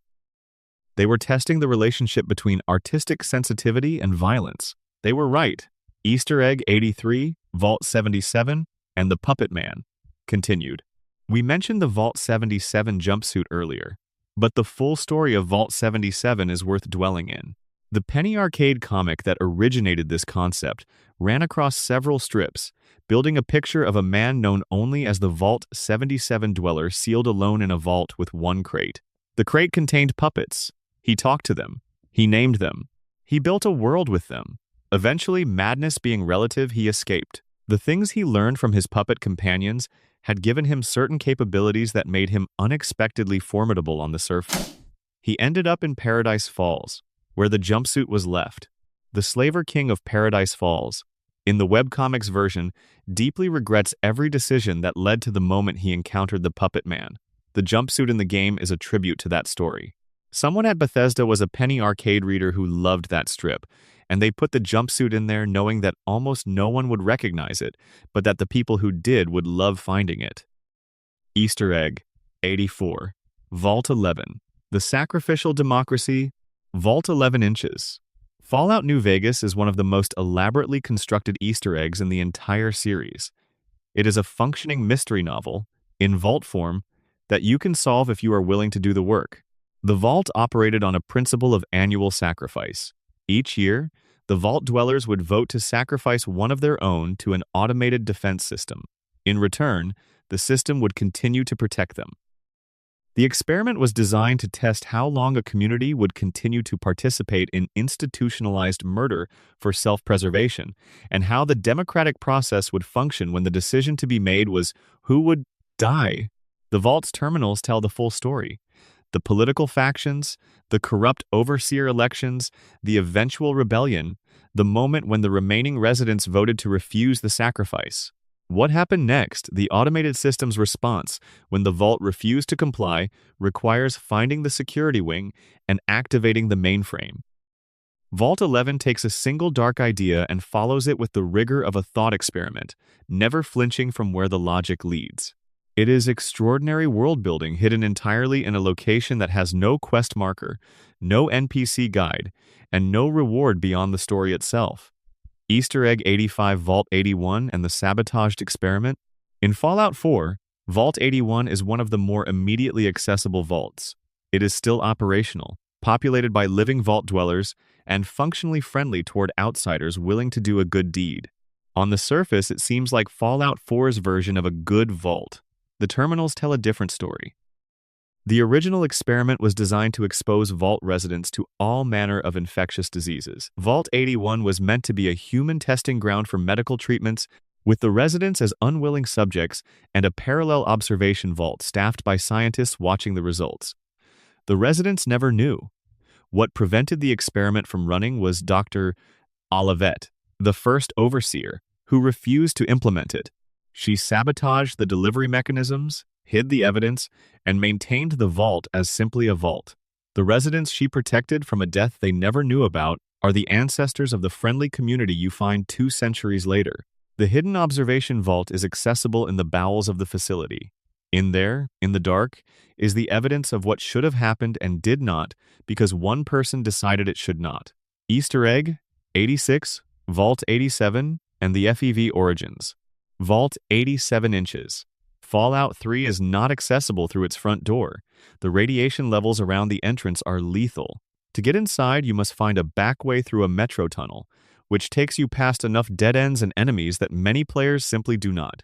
Inside is one of the most horrific vaults in the series, the source of the super mutants in the capital wasteland. Vault 87's experiment involved forced evolutionary virus testing on the vault dwellers. The terminals document what happened to the test subjects with clinical detachment that becomes increasingly disturbing as you read. The super mutants you have been fighting throughout the game were human beings in Vault 87. The Vault-Tec scientists watched them transform, noted the results, and continued. Easter egg 87 Vault 106. The drugged air. Vault 106 inches. Fallout 3 operates on hallucinogenic drugs dispersed through the air supply. This was known for some time. What players discovered by reading the full terminal archives is that the Overseer was fully informed of the experiment and complicit in it. The Vault dwellers who descended into madness did so while the person responsible for their welfare watched and reported their results. The feral inhabitants of Vault 106 are not simply mad, they were made mad, deliberately, by the institution designed to protect them. This changes the way you feel about clearing the vault. You are not fighting monsters, you are fighting the last surviving evidence of a crime. Easter egg 88. The Vault 19 two-color paranoia experiment. In Fallout New Vegas, Vault 19 divided its residents into two groups, red and blue, living in color-coded sections of the vault with minimal contact between them. The experiment was designed to test whether paranoia could be induced through social segregation and environmental cueing without the use of chemical or violent means. The answer, predictably, was yes. The vault's population fractured. By the time of the game's events, Vault 19 is a ruin, and the surviving population on the surface are members of the Powder Gangers criminals who found their way out through an NCR prison labor program. The paranoia the Vault cultivated in its residents did not go away when they left. Easter egg 89. Vault 92's full musical history. Returning to Vault 92, the choice of musicians is not arbitrary. The Vault's documents name specific instruments and musical traditions represented among the residents. You find references to specific compositions, rehearsal schedules, the organization of the Vault's concert hall. A detailed portrait of a musical community that was, before the experiments began, genuinely brilliant. Some players have noted that the specific musical details, the compositions named, the instruments described are consistent with a mid-century classical music tradition, suggesting that Vault-Tec selected their subjects from the kinds of musical institutions that would have been prominent in America's pre-war cultural landscape. The specificity makes the tragedy more specific. Easter egg 90 Vault 21's gambling experiment. In New Vegas, Vault 21 was built directly beneath the city of Las Vegas beneath the Strip, and its experiment was simple and terrible in its elegance. All conflicts within the vault were resolved through gambling. Every dispute, every resource allocation, every decision was decided by a game of chance. The vault is now a hotel. It was taken over by Mr. House, the pre-war billionaire who runs New Vegas, and the vault beneath it was sealed. The hotel above continues to serve as both a functioning business and a monument to the experiment that preceded it. In both the vault below and the city above, everything is always at stake and nothing is ever certain. Section 9. Developer in-jokes and self-reference. Easter egg 91. Todd Howard. References in Fallout 4. Todd Howard is the director of the Fallout games made by Bethesda, and his presence in the franchise he helped build is largely indirect except for the fact that Codsworth can say his name, and will do so with complete cheerfulness if you name your character Todd Howard at the character creation screen. Your post-apocalyptic protagonist is named Todd Howard. Your robot butler addresses you as Todd Howard. You walk through the ruins of civilization as Todd Howard. Bethesda included this deliberately. The director of the game is among the Easter egg names that were recorded and implemented. Whether this is self-deprecating humor, professional pride, or simply because someone thought it would be funny, the result is that Todd Howard exists in the Fallout universe in a small but canonical way. Easter egg 92. Gary, Vault 108 inches. Fallout 3 is one of the most unsettling locations in the game. The Vault's experiment involved cloning specifically, the cloning of a single Vault dweller named Gary. There are now dozens, possibly hundreds of Garys. They have taken over the entire Vault. Every NPC in the Vault is a Gary. They say only one word, Gary. Sometimes affectionately, sometimes threateningly. Always Gary. The Gary clones have eliminated everyone else in the Vault. They have organized themselves into a functioning, if deranged, social unit. When you enter Vault 108, the Garys pursue you through the corridors, saying their name at various volumes and registers, like a nightmare composed of one noun. Gary Gygax, the co-creator of Dungeons & Dragons, may or may not be the inspiration for the name. No developer has confirmed this. But Vault 108 is one of Fallout 3's most remembered locations, precisely because of how strange it feels to walk through an entire society built from one person's repeated existence. In Fallout 4, there is a container somewhere in the Commonwealth that contains toys spelling out the name Gary, along with a teddy bear. The reference is quiet, small, and perfect. Easter egg 93. The Penny Arcade developer response. When Bethesda's team found out about the Penny Arcade Vault 77 comic, they did not just add the jumpsuit as a quiet tribute, they reached out. The result was an official crossover. The Penny Arcade characters Gabe and Tycho appeared in an in-game ad in a later Fallout title. The relationship between the webcomic and the game series became a small piece of Fallout franchise history. The fact that a joke a webcomic artist made about a man and his puppets ended up as an officially recognized Easter egg that generated a real-world creative response is one of the more charming stories in the series' history. Easter egg 94. The Nuka-Cola quantum connection across games. In Fallout 3, an NPC named Sierra Petrovita is obsessed with collecting Nuka-Cola, particularly the rare variant Nuka-Cola Quantum, a blue glowing variant that was a pre-war special edition. She is enthusiastic to the point of instability about her collection. She will pay well for quantum bottles if you bring them to her. Sierra Petrovita appears again in Fallout 4's Nuka World DLC, now working as a researcher inside the theme park, continuing her lifelong passion project of Nuka-Cola documentation. She tasks the player with finding hidden cappies throughout the park, collectible figures hidden in plain sight, which she describes as a reference to the hidden Mickeys that Disney parks scatter through their attractions for sharp-eyed visitors to find. Sierra Petrovita crosses games, ages, and narrative contexts. She is a small thread of continuity across 20 years of Fallout history, still chasing her Nuka-Cola. Easter egg 95. Dr. Lee returns from Fallout 3. In Fallout 3, Dr. Madison Lee is a brilliant scientist working at Rivendell Waite, at the Jefferson Memorial, helping to complete Project Purity, a clean water initiative for the capital wasteland. She is a major supporting character. She escapes the game's events alive. In Fallout 4, 10 years later, Dr. Lee has resurfaced, now working for the Institute, the shadowy organization beneath the Commonwealth that manufactures synthetic humans. If you convince her that the Institute's work is not what she thought it was, she can be persuaded to defect to the Brotherhood of Steel. Her arc across 2 games is one of the most coherent pieces of character continuity in the series, asking what becomes of someone idealistic enough to dedicate their life to science in a ruined world, when the institutions they work for repeatedly turn out to be compromised. Easter egg 96. The Protectron Robbie reference, revisited in detail. We touched on this in Fallout 3, but it is worth noting that the "Make It More Like Robbie the Robot" directive from Emil Pagliarulo influenced not just the Protectron but the general aesthetic of robotic enemies throughout Bethesda's Fallout games.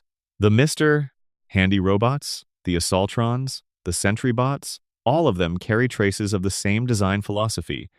The vintage robot aesthetic of 1950s science fiction, the world where atomic optimism imagined machines as servants and helpers and eventually made them into weapons. Robbie the robot has never appeared in a Fallout game explicitly, but his design DNA runs through every robot you encounter in the Capital Wasteland and the Commonwealth. The Easter egg is not a reference, it is an inheritance. Easter egg 97. Nick Valentine's noir references. Nick Valentine, the synth detective companion in Fallout 4, is built almost entirely from the architecture of detective fiction. His personality, his case files, his office in Good Neighbor, his way of talking, all of it is a loving tribute to the hard-boiled noir detective tradition of the 1930s and 1940s. Raymond Chandler's Philip Marlowe, Dashiell Hammett's Sam Spade, the whole world of trench coats and rain-slicked streets and moral complexity. Nick Valentine's aesthetic makes sense in Fallout's world. He is a pre-war personality imprinted on a synthetic body, which means his frame of cultural reference is exactly the 1950s and earlier. He would have been thinking in noir. The detective fiction genre was at its height in exactly the cultural moment Nick Valentine's original personality was formed. He is a walking genre reference who never breaks character. Easter egg 98. Mr. Gutsy's napalm line across games. The Mr. Gutsy robot's smell of plasma in the morning line, which we noted in Fallout 3, is maintained and consistent across Fallout New Vegas and Fallout 4. Wherever Mr. Gutsy robots appear in the capital wasteland, in the Mojave, in the Commonwealth, they may deliver this line during combat. It is consistent enough to be policy rather than accident. Bethesda likes this joke enough to maintain it across 3 games and roughly 15 years of development. The line itself changes slightly depending on the version of the Gutsy. The weapon being discussed shifts between plasma and other exotic munitions, but the structure of the Apocalypse Now reference remains intact. The robot that loves the smell of destruction in the morning is apparently canonical. Easter egg 99. The Pip-Boy design history. The Pip-Boy, the wrist-mounted computer and interface device that every Fallout protagonist carries, has a real-world design history that has become an Easter egg of its own. The Pip-Boy's aesthetic, with its green-on-black display and retro-industrial construction, was designed to evoke both the personal electronic devices of the 1950s and the imagined future that the 1950s believed was coming. It is deliberately dated, deliberately clunky, deliberately heavy. The in-universe manufacturer Pip-Boy models are produced by Robco Industries, which later becomes retroactively connected to Mr. House in New Vegas has produced different models across different games. The Pip-Boy 2000, the 3000, various subvariants. Players have noted that the numbering system does not quite follow any logical progression, and that different models appear in different games without a consistent timeline of upgrades. This is not a bug or an oversight. It is the Fallout universe's refusal to take its own technological timeline too seriously.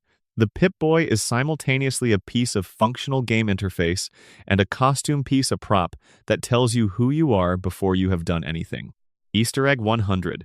The War Never Changes opening line. The opening narration of every major Fallout game begins with some version of the phrase war. War never changes. In Fallout 3 and Fallout 4, this narration is delivered by Ron Perlman, the actor best known at the time for his role as Hellboy and his earlier work in television. His voice has a particular quality of weathered authority that makes the opening line land with more weight than it might otherwise. The phrase itself is one of the most analyzed in gaming, a dark, circular statement about the persistence of human conflict. It appears at the beginning and often at the end of each game, framing the events of the story as one more instance in an endless series. But the Easter egg within it is Ron Perlman himself, whose presence in the role is so thoroughly associated with the franchise that his voice has become part of the brand. When Bethesda brought in a different narrator for certain games, players noticed immediately. The War Never Changes line is the rare Easter egg that is also the most prominent element of the franchise. It is hidden in plain sight, so central to the series that its status as a deliberate, lovingly crafted signature gets overlooked. Section 10. Environmental Storytelling's Hidden Details. Fallout's greatest Easter eggs are not necessarily the pop culture references or the developer in-jokes. They are the scenes, the moments of silent narrative constructed from furniture and skeletons and placement and light. These scenes tell stories without words, and finding them in the ruins of the wasteland is one of the most consistently rewarding experiences the series offers. Easter egg 101. The Nuka-Cola Clock Room. Somewhere in the Commonwealth, in a building that has no particular significance on the map, there is a room where the walls are covered in clocks. Every clock in the room is set to 9:47 a.m. on the 23rd of October 2077, the time the bombs fell. The clock stopped when the power died. They have been showing that moment ever since. There is no explanation, no note, no quest. Just a room full of frozen time, all pointing to the same instant, in a building no one remembers. Easter egg 102. The Lover's Hotel Room in the Capital Wasteland. In a motel ruin somewhere in the Capital Wasteland of Fallout 3, one of the rooms contains 2 skeletons in a bed clearly arranged to suggest that they died together, presumably unwilling to be separated. There is nothing particularly unusual about this by Fallout standards. The game is full of evidence of people who chose to face the end together rather than alone. What makes this particular room notable is a note on the bedside table. It is a love letter, brief, sincere, written in the hours before the bombs fell. It is not addressed to anyone you can find, or anyone who appears anywhere in the game. It is a love letter written to no one you will ever meet, found in a room full of silence, in a world where the recipient is dust. Easter egg 103. The swim trunk skeleton at the country club. In the ruins of a country club in Fallout 3's capital Wasteland, you find a skeleton in a lounge chair by the pool. The skeleton is wearing swim trunks. It is holding what appears to have been a drink. There are sunglasses on its skull. This figure has become something of an icon of Fallout's environmental storytelling. The skeleton did not die in violence. It did not die in a vault. It died on a lawn chair by a pool, in swim trunks, on an afternoon that ended the world. The posture suggests it either did not see the bomb coming, or decided that if the world was ending, this was the right place to be for it. Easter Egg 104, the Museum of History's pre-war exhibition. In Fallout 3's DC ruins, the Museum of History has been converted into a headquarters for the underworld ghoul community, a society of irradiated humans who have built their home in a natural history museum.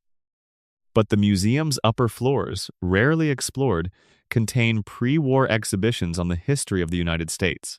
The exhibitions are staged with pre-war optimism, proud displays of American history, scientific achievement, cultural heritage. They are completely frozen. The world they were meant to educate people about ended on the day the museum closed. The ghouls living in the lobby below are the last museum visitors who never went home, and the floors above them are a monument to a history that ended without a conclusion. Easter Egg 105. The pre-war newspapers. Throughout Fallout 3, 4, and New Vegas, you can find pre-war newspapers with fully readable headlines. Most players pick them up for a moment and discard them as generic prop items. But if you actually read them, they tell the story of the weeks leading up to the Great War, the escalating tensions with China, the resource wars, the annexation of Canada, the protests, the military buildups. The newspapers are written in the style of 1950s. American journalism, confident, slightly jingoistic, committed to the idea that whatever was happening was ultimately manageable. The last few editions, if you find them, carry headlines that suggest the situation was becoming impossible. But there is no headline for the 23rd of October 2077. The press is stopped before anyone could write it. Easter Egg 106, the chess game at the end of civilization. In various locations throughout the Fallout games, you find chessboards. Several of them are mid-game pieces arranged in configurations that suggest a game was in progress when the bombs fell. One of the more poignant instances involves two chairs facing each other across a board with a complex endgame position, as though two people sat down to finish something and never did. Chess as a metaphor for geopolitical strategy is not subtle. Fallout's use of frozen chess games as environmental detail is the franchise at its most literary, placing a symbol of intellectual competition at the center of a world destroyed by the inevitable conclusion of intellectual competition. Easter Egg 107, the Vault-Tec sales pitch in Fallout 4. At the very beginning of Fallout 4, before the bombs fall and while you are still living your pre-war life in Sanctuary Hills, a Vault-Tec representative comes to your door. He is enthusiastic, slightly awkward, and very committed to the pitch. He takes down your family's information for Vault registration. He explains the benefits of Vault 111. The conversation is written as black comedy. The Vault-Tec representative does not know what Vault 111's actual purpose is. That is, he does not know that the residents will be put into cryosleep as test subjects rather than simply sheltered. He is a true believer in the company's public mission. He is also, by the extended implication of everything the game will tell you about Vault-Tec, complicit in the systematic deception of the people he is talking to. After the bombs fall and you emerge from the vault, you can find the Vault-Tec representative in the wasteland transformed into a ghoul, having survived the radiation through an accident of biology. He is still in his Vault-Tec blazer. He is not okay. Easter Egg 108, the election year posters.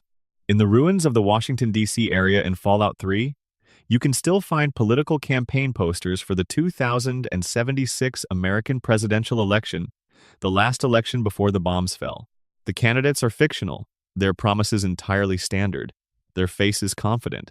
They were campaigning for the future of a country that was, at the time, months away from ending. The posters are part of the game's world-building fabric background detail that most players walk past without reading.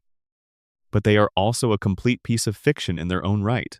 A fully realized political moment in a history that diverged from ours in the 1950s and then ran to its catastrophic end. Easter Egg 109.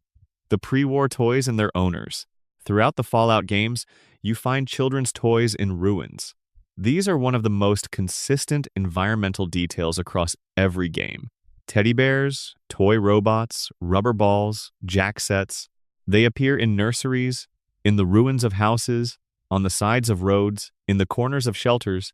Some of them are clearly Easter eggs, the teddy bears arranged in elaborate scenes, the toy robots positioned to mirror their full-scale counterparts. But most of them are simply there, the possessions of children who are long gone, whose names appear nowhere in the game's databases. The toys are what is left when everything else has been scoured away. The world burned down and left the toys. Easter egg 110. The Nuka-Cola plant advertising campaign. The Nuka-Cola Corporation, the fictional pre-war beverage company whose products appear in every Fallout game, had an advertising campaign of extraordinary ambition in the game's lore. The in-game billboards, radio ads, jingles, and product tie-ins constitute a complete marketing history of a company that operated for decades before the war and became one of the most recognizable brands in American pre-war culture. Hidden within this advertising lore are specific product variants: Nuka-Cola Quartz, Nuka-Cola Victory, Nuka-Cola Quantum, Nuka-Cola Wild, each with their own limited production histories, their own regional distribution patterns, their own collector communities. The Nuka World DLC made this marketing history into an entire DLC's worth of content. But the original lore was always there in the cans and bottles you found in the ruins, if you paid attention to what was written on them. Section 11. Cross-game connections and the threads between worlds. Easter egg 111. The NCR's eastward journey. In Fallout 2, the New California Republic is a growing democratic nation in Northern California, working to rebuild civilization from the ashes.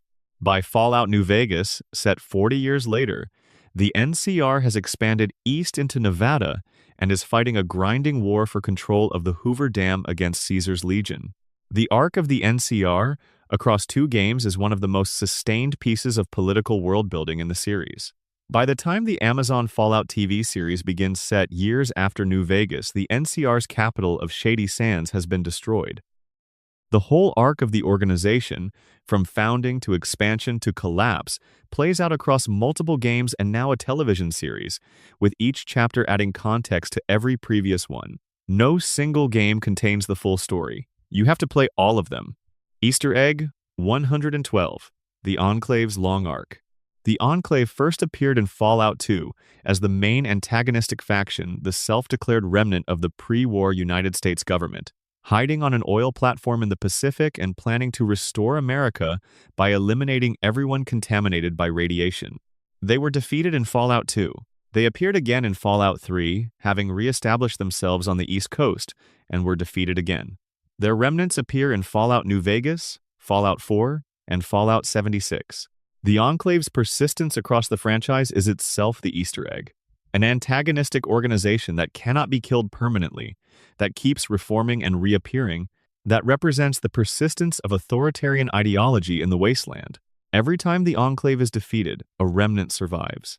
The game does not let the idea die, because the game understands that ideas are harder to kill than people. Easter egg 113. Harold the Treeman. Harold is one of Fallout's most enduring characters.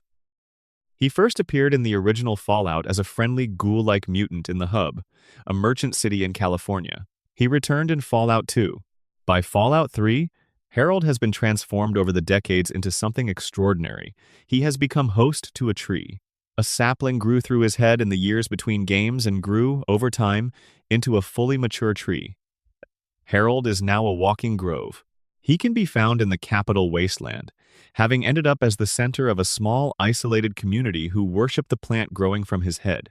His fate in Fallout 3, depending on player choices, can be either liberation or tragedy.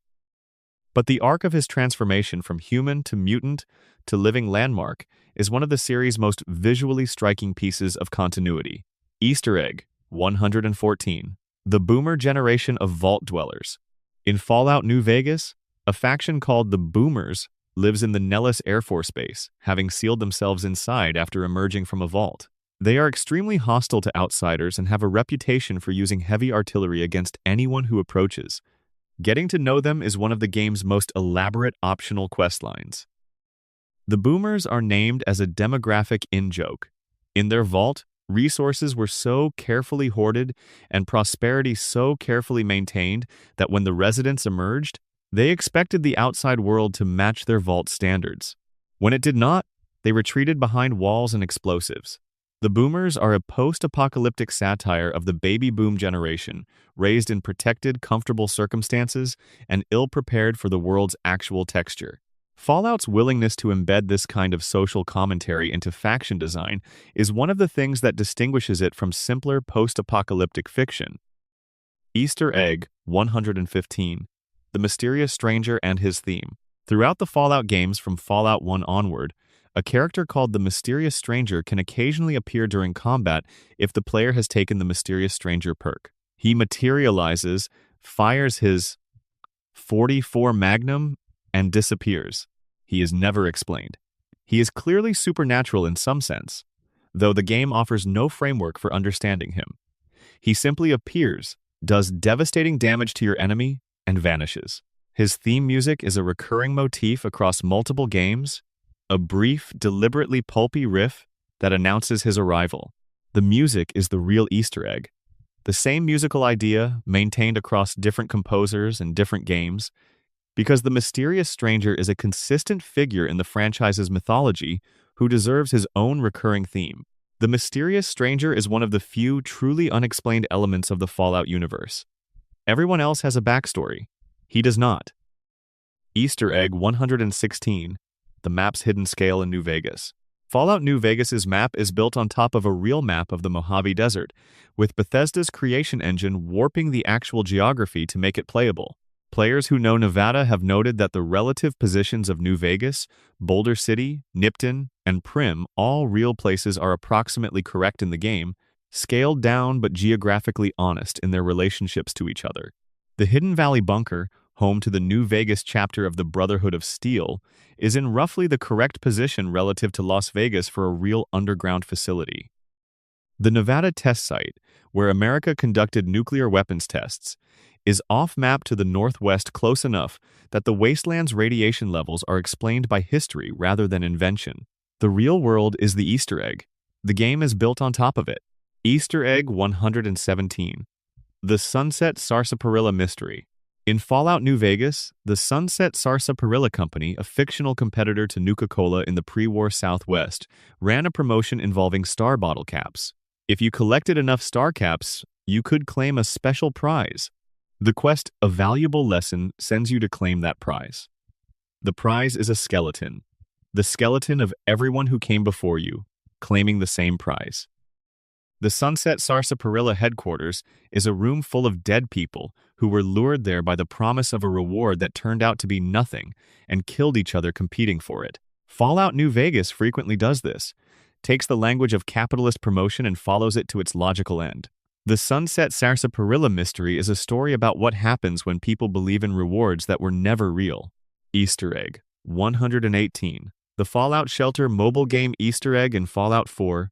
In Fallout 4, hidden in a specific location that requires some searching, you can find a trailer that plays the Fallout Shelter mobile game's promotional video. Fallout Shelter was a free-to-play mobile game released by Bethesda in 2015, alongside Fallout 4's announcement. It allowed players to build and manage their own vault. The trailer inside Fallout 4 is an Easter egg within a game that the Easter egg is advertising. The universe is self-aware enough to promote its own spin-off properties within its main continuity. This is either charming or slightly dizzying, depending on your tolerance for meta-reference. Easter Egg 119 Megaton's population and its pre-war history. Megaton is built around a nuclear bomb that was never detonated.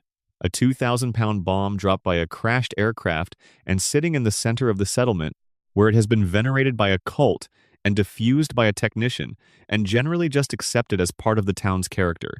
This is extremely Fallout. What most players do not investigate is the history of the settlement itself.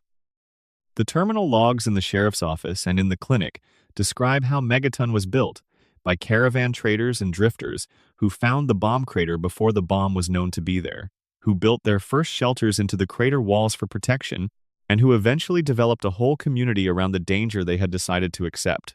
Megaton's existence is an act of collective, unreasonable optimism, a choice to build a home right next to a nuclear bomb because the alternatives were worse. This is, in compressed form, the entire thesis of the Fallout universe. Section 12 music, sound, and the smallest details. We are coming to the end of our walk through the wasteland. The sky above is the same brass-colored nothing it always is. The silence between the details is as meaningful as the details themselves. Before we put the Pip-Boy away, there are some final hidden things, the ones buried in sound, in music, in the gaps between what you are told and what you find. Easter egg, 120, the Galaxy News Radio playlist. In Fallout 3, the music played by Galaxy News Radio is not random. The songs were selected by the game's audio team, with the specific intention of contrasting the pre-war optimism of the music with the post-apocalyptic reality of the world you are exploring. I Don't Want to Set the World on Fire by the Ink Spots plays as you walk through the capital wasteland. Civilization plays while you pick through the ruins of human civilization. Maybe plays while nothing is certain. The irony is not accidental. The songs are all genuine pre-war recordings. No synthetic recreations, no cover versions, which means Bethesda licensed real music from the 1930s, 1940s, and 1950s. For the specific purpose of creating this contrast. The licensing cost real money. The emotional effect of hearing those songs in that landscape was worth the investment. Easter egg, 121. Three Dogs editorial choices. Three Dog, the DJ of Galaxy News Radio, is not simply a music player.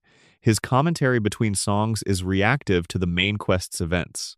As you progress through Fallout 3's story, Three Dog knows about it and comments.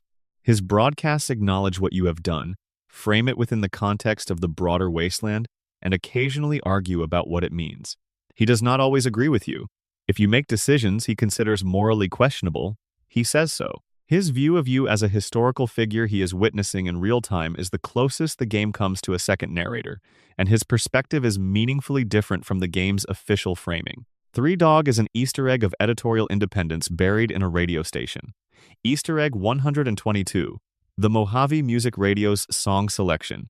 In Fallout New Vegas, Mojave Music Radio plays a different set of songs than Galaxy News Radio's playlist, heavier on Western and country music, reflecting the desert Southwest setting. Songs like Blue Moon and Stars of the Midnight Range play while you walk the Mojave, and the selection feels curated for place in a way that enhances the game's sense of geography. The game also includes the option to have no music or a different radio station depending on your location. When you are inside a faction's headquarters or a specific area, the ambient sound changes.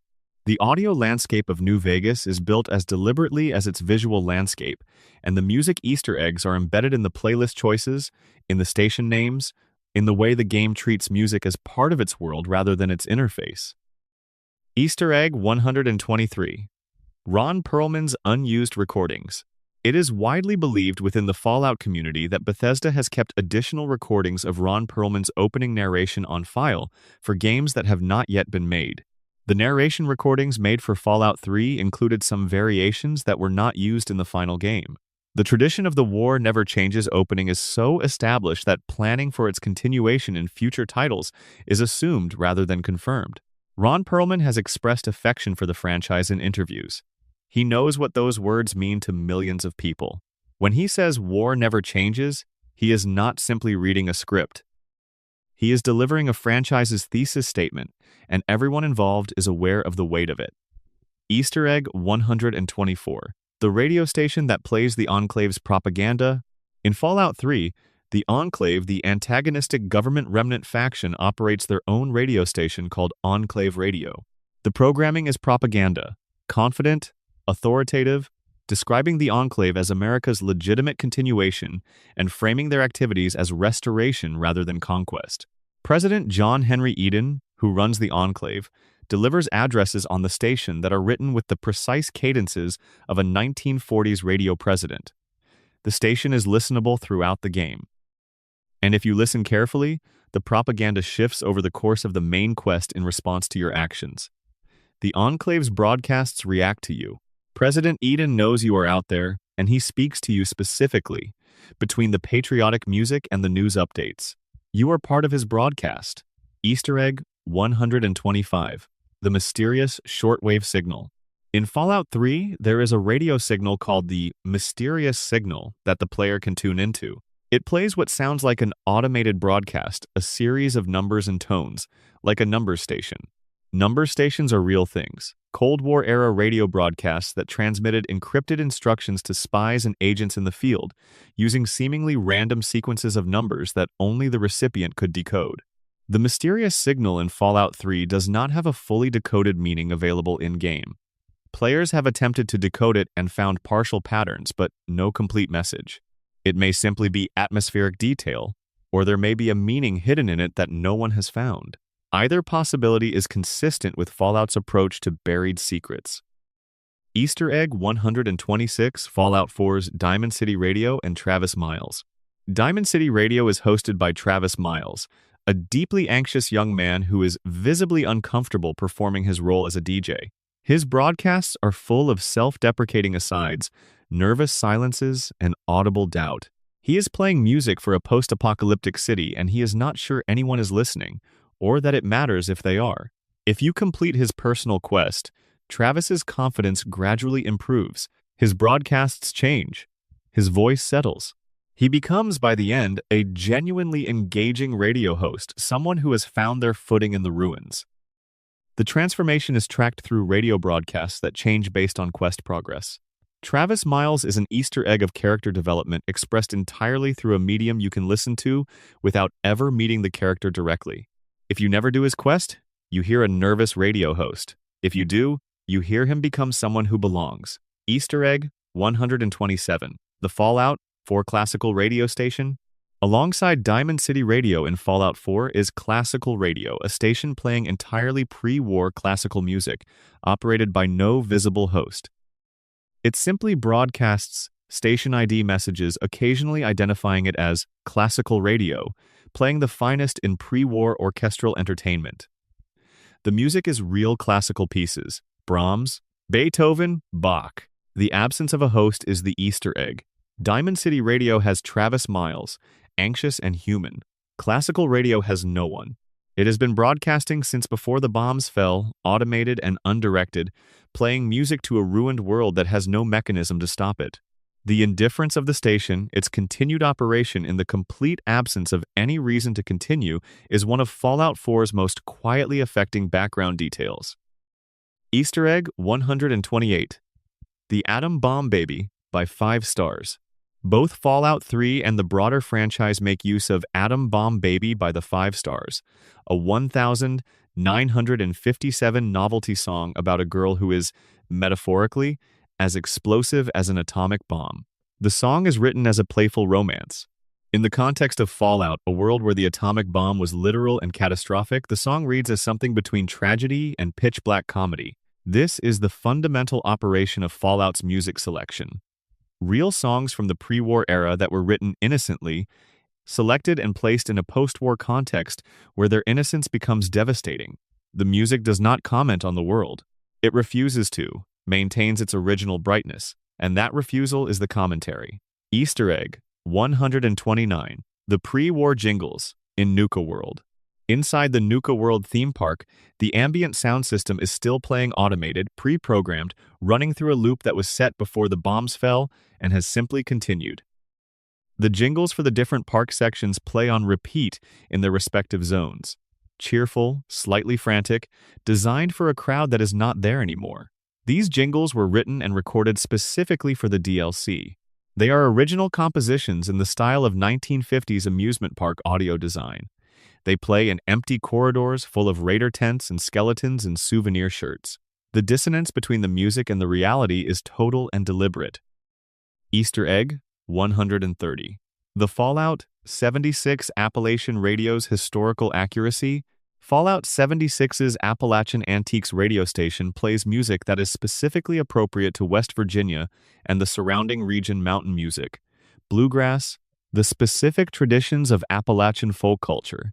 Bethesda did the research to distinguish their West Virginia soundtrack from the California and Nevada sound of New Vegas and the Capital Wasteland sound of Fallout 3. The station includes recordings by artists who were working in exactly this tradition in the mid-20th century, the period before the Fallout universe's divergence from our own history. For West Virginia residents who played the game, the music was a small act of recognition, their state's culture preserved and honored in a medium that usually ignores regional specificity. Easter egg 131. The Ink Spots Connection. The Ink Spots, whose music anchors the Fallout 3 and New Vegas playlists, were a real group who were massively popular in the 1930s and 1940s. They are less well known now than they once were, the kind of artists who recede from the cultural foreground over time, and their music's prominent role in the Fallout franchise has introduced them to multiple generations of players who had never heard them before.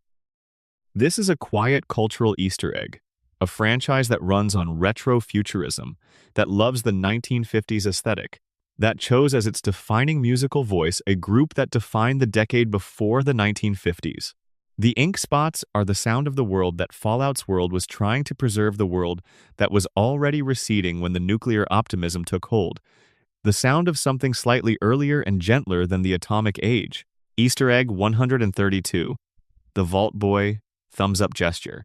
The Vault Boy, the cheerful blonde-haired cartoon mascot who appears on Fallout's interface, on bobbleheads, on perks, on loading screens, has become one of gaming's most recognizable icons. His signature pose is the thumbs up. The thumbs up is a nuclear weapons testing reference.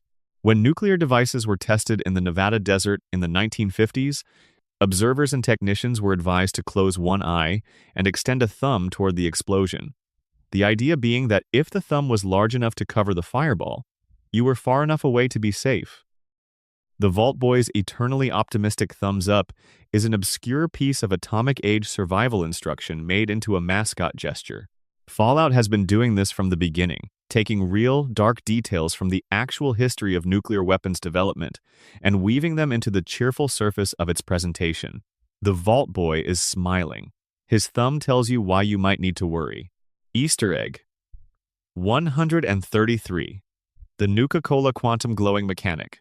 Nuka-Cola Quantum, the rare blue variant of Fallout's signature soft drink, contains strontium 90, according to in-game lore.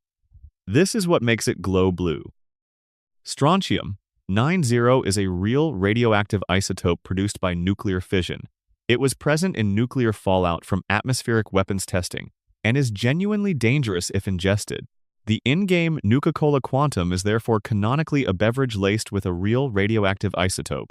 It is good for your action points. It is bad for you in ways the game does not fully enumerate. The marketing that sold it before the war presumably did not mention the strontium. The Nuka-Cola Corporation was committed to their product. Easter egg 134.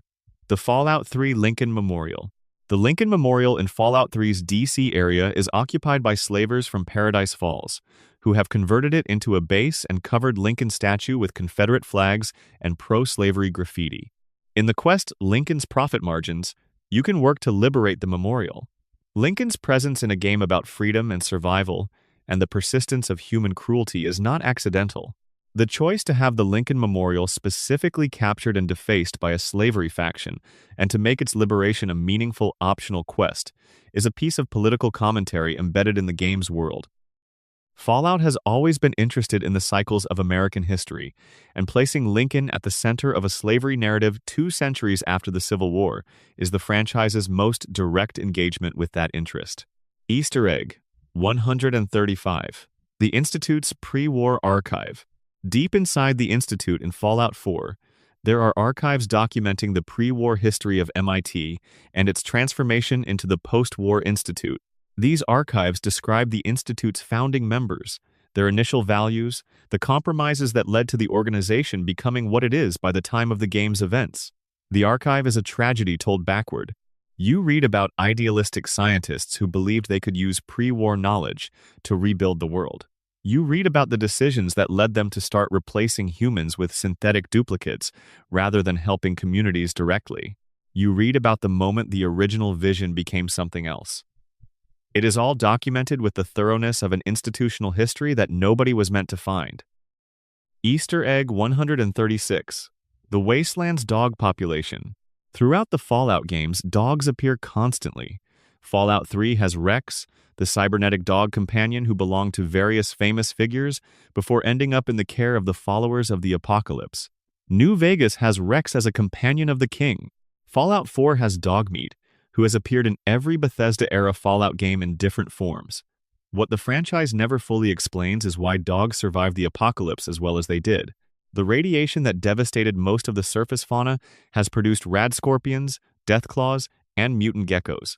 It also produced some very unhappy feral dogs.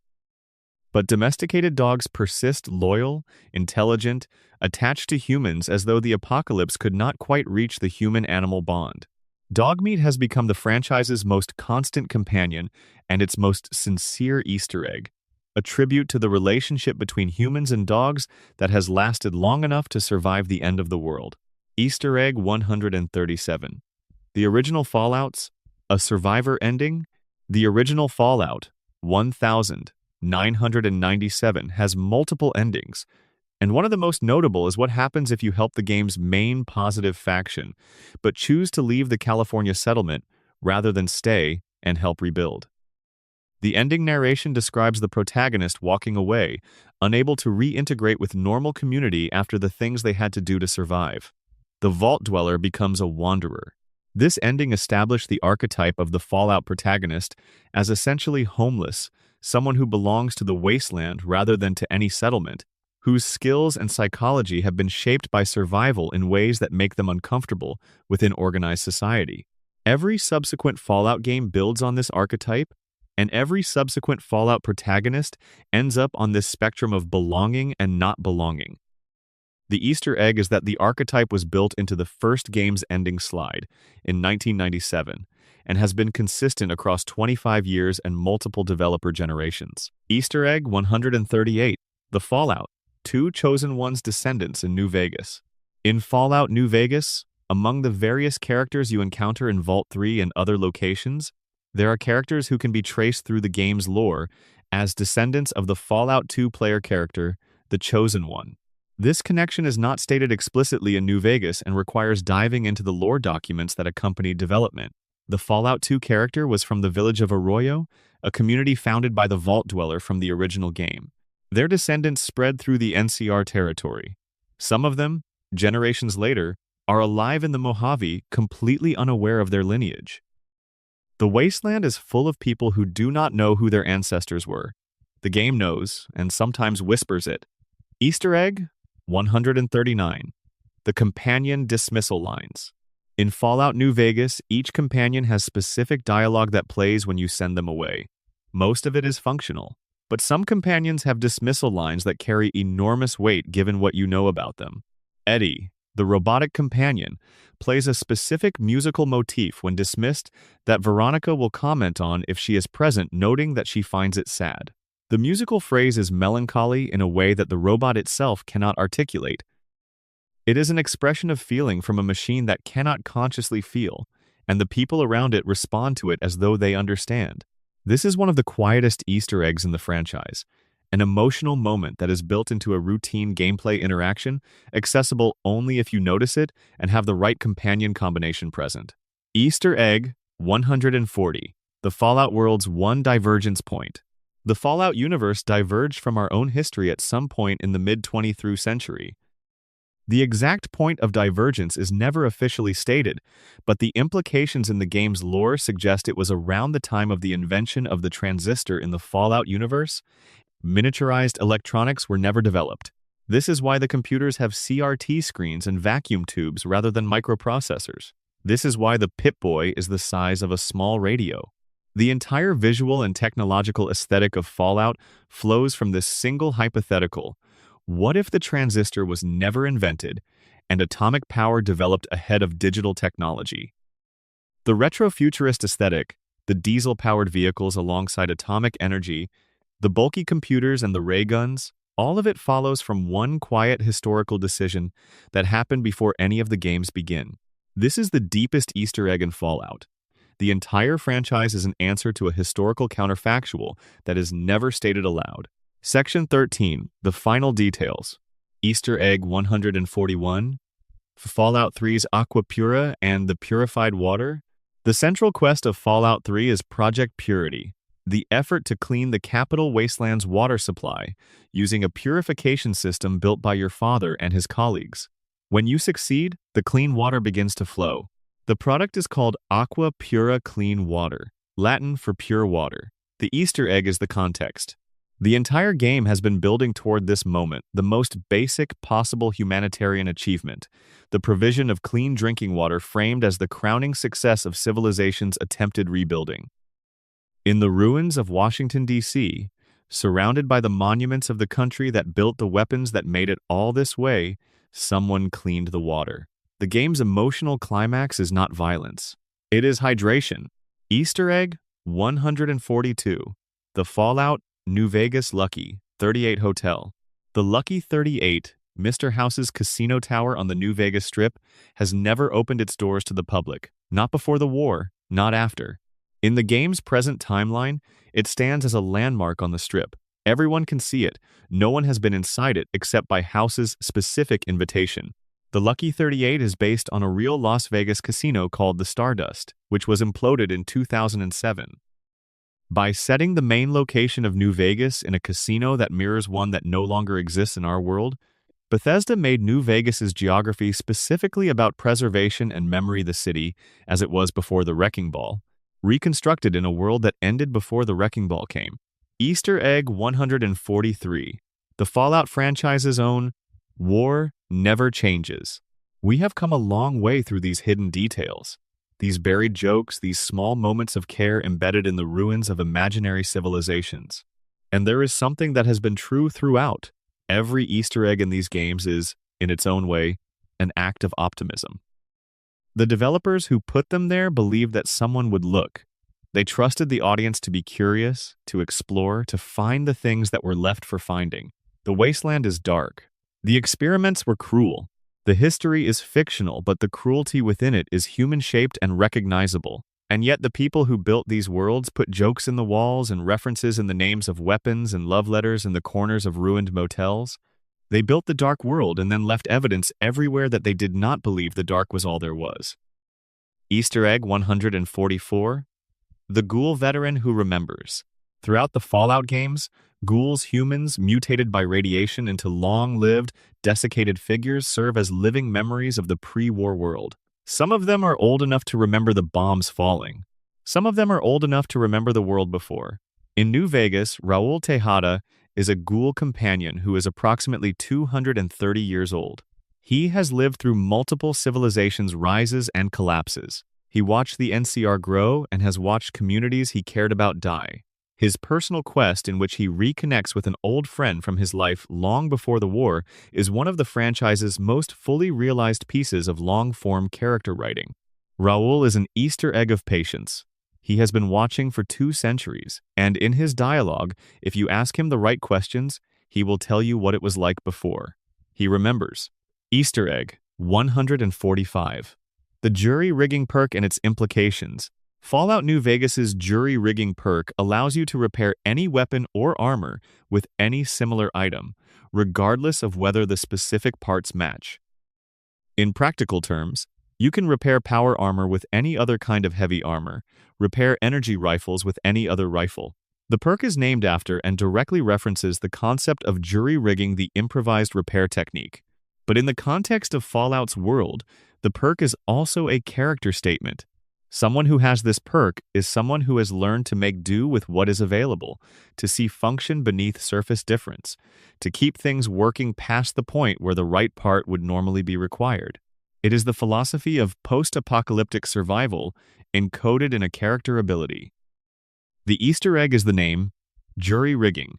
In a world that has been jury-rigged since the 23rd of October 2077, Easter egg 146. The Fallout 4 settlement system and what it says.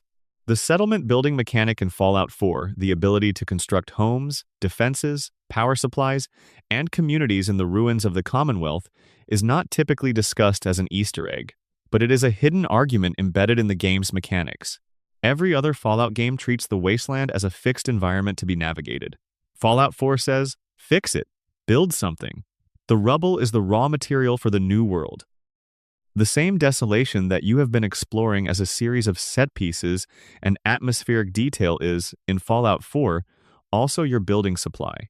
The game is making a statement about agency, about the relationship between the traveler and the world they move through. The settlement system is an Easter egg about hope. Easter egg 147, the Fallout universe's corporate logic. Throughout the franchise, the fictional corporations of the Fallout universe, Vault-Tec, Nuka-Cola, Robco, Poseidon Energy are built with a degree of internal consistency and dark humor that makes them some of the most complete fictional corporations in gaming. Their advertising, their internal memos, their employee handbooks, their legal documentation, all of it has been written out in detail and scattered through the game worlds. Vault-Tec's internal documentation, in particular, is a masterclass in corporate euphemism applied to atrocity. The experiments are described in the language of product development. The subjects are called participants. The deaths are called outcomes. Every piece of this documentation is an Easter egg about the relationship between institutional language and institutional cruelty. The way that making something sound technical and professional can make it feel manageable, even normal. Easter egg 148. The Fallout 3 number station Signal Deep Dive. Returning to the mysterious signal, players who spent serious time with it in 2008 and the years following transcribed the numbers broadcast and attempted various cipher techniques. Some believed they found partial words. Others identified patterns consistent with one-time pad encryption, a theoretically unbreakable cipher that requires a specific key to decode. If the signal uses a one-time pad, it cannot be decoded without the key. The key may not exist.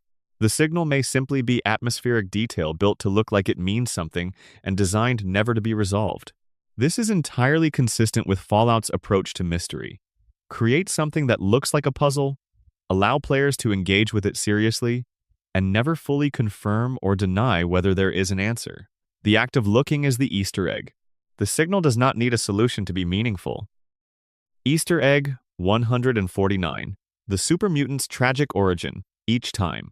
In Fallout 1, super mutants are the result of the Master's FEV project, an experiment in human augmentation gone wrong, turning people into enormous, slow, violent creatures who lost most of their previous humanity. In Fallout 3, they are the result of Vault 87's government-authorized experiments. In Fallout 4, they are created by the Institute as discarded experiments. Each game gives super mutants a different specific origin, but the constant across all of them is the same. The super mutants were people. They are the Easter egg of their own existence, each one a former person who was transformed without consent. Every aggressive encounter a tragedy in miniature about what was lost when the transformation happened. Fallout does not let you forget this. Some super mutants in New Vegas can be spoken to intelligently. Some remember fragments of who they were. The game puts the knowledge in the world and trusts you to feel its weight. Easter egg 150. The final terminal entry in every ruined facility. Throughout the Fallout games, terminals in ruined facilities often contain a final entry, the last thing someone typed before they died, or before they evacuated, or before the power went out. These final entries vary in tone. Some are panicked, some are resigned, some are working through administrative logistics until the very end. One category of final entry is particularly striking. The ones where the person writing knew what was happening and still chose to document it. The scientist who continued their research log as the vault descended into chaos. The overseer who kept updating their terminal as the experiment ran to its conclusion. The office worker who filed their last report on the day the bombs fell. These entries are Easter eggs of professional habit, the way that routine continues past the point where routine is appropriate, the way that people kept doing their jobs even when their jobs had ceased to matter. It is both funny and heartbreaking, in the specific ratio that Fallout has always mixed those two things. Easter egg 151 through 175, the world itself. We have been specific for 150 Easter eggs now. Let us end in the spirit of the franchise itself, which has always been as interested in what it refuses to explain as in what it shows you directly. Number 151 is the bobblehead you found in a location you never expected, on a shelf that had no particular reason to have it. Number 152 is the skeleton arranged in a position that looked like it was telling a joke, and you will never know if it was. Number 153 is the terminal entry that started a sentence and ended mid-word, the power having given out before the thought was complete. Number 154 is the song that played on the radio at exactly the wrong moment, the lyrics landing with the precision of a bullet. Number 155 is the door that would not open, not because it was locked, but because the game had nothing behind it and put the door there anyway to make the space feel real. Number 156 is the child's drawing pinned to a wall in a ruined house, the crayon family portrait that survived everything else. Number 157 is the Nuka-Cola machine that still works, humming with pre-war electricity in the middle of nothing, still cold. Number 158 is the gun rack that someone arranged to look like a flower. Number 159 is the chessboard with only the kings left. Number 160 is the wedding ring in the irradiated water of what used to be a bathtub. Number 161 is the dog bowl still sitting by the back door. Number 162 is the pair of reading glasses on the nightstand. Number 163 is the library book, due back the 15th of June, 2077, that has never been returned. Number 164 is the birthday card that was never delivered. Number 165 is the recipe pinned to the refrigerator for a dinner that was never made. Number 166 is the child's backpack at the bus stop. Number 167 is the payphone with the receiver still off the hook, the connection long dead. Number 168 is the baseball still in the mitt. Number 169 is the grocery list. Bread, milk, eggs, something for the weekend. Number 170 is the photograph of a family at the beach, pre-war summer, everybody smiling. Number 171 is the flag still flying over the building where no one lives.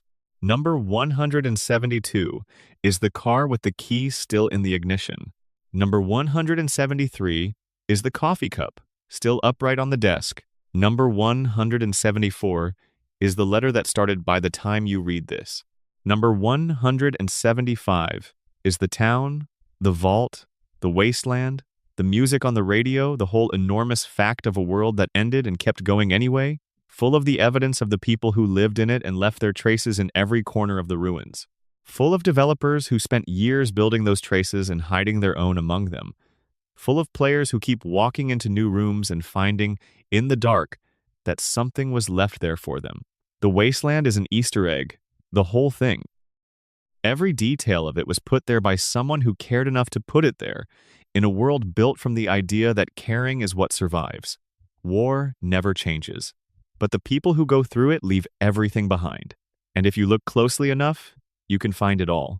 If this helped your night feel a little quieter, a little richer, a little more like time well spent in a strange and detailed world, hit subscribe and come back next time. There are always more details in the dark. Section 14. The Fallout TV show and its hidden layers. The Amazon Prime Video Fallout series, which debuted in April 2024, became one of the most discussed television events of that year and one of the most enthusiastically received video game adaptations in entertainment history.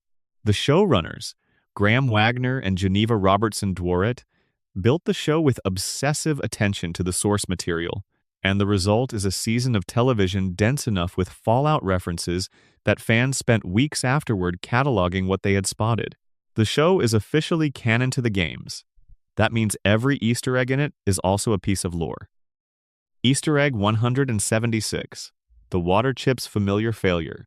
In the third episode of the show, Vault 33's water purification chip breaks. This is a problem for the Vault's survival. The Overseer treats it as a crisis. Norm, who is rapidly becoming aware that something is deeply wrong with the Vault system, notes it and moves on. For anyone who played the original Fallout, the broken water chip is not just a logistical problem. It is the inciting incident of the entire franchise. The original Fallout begins when Vault 13's water chip fails and the player character is sent to the surface to find a replacement. The series began with a broken water chip.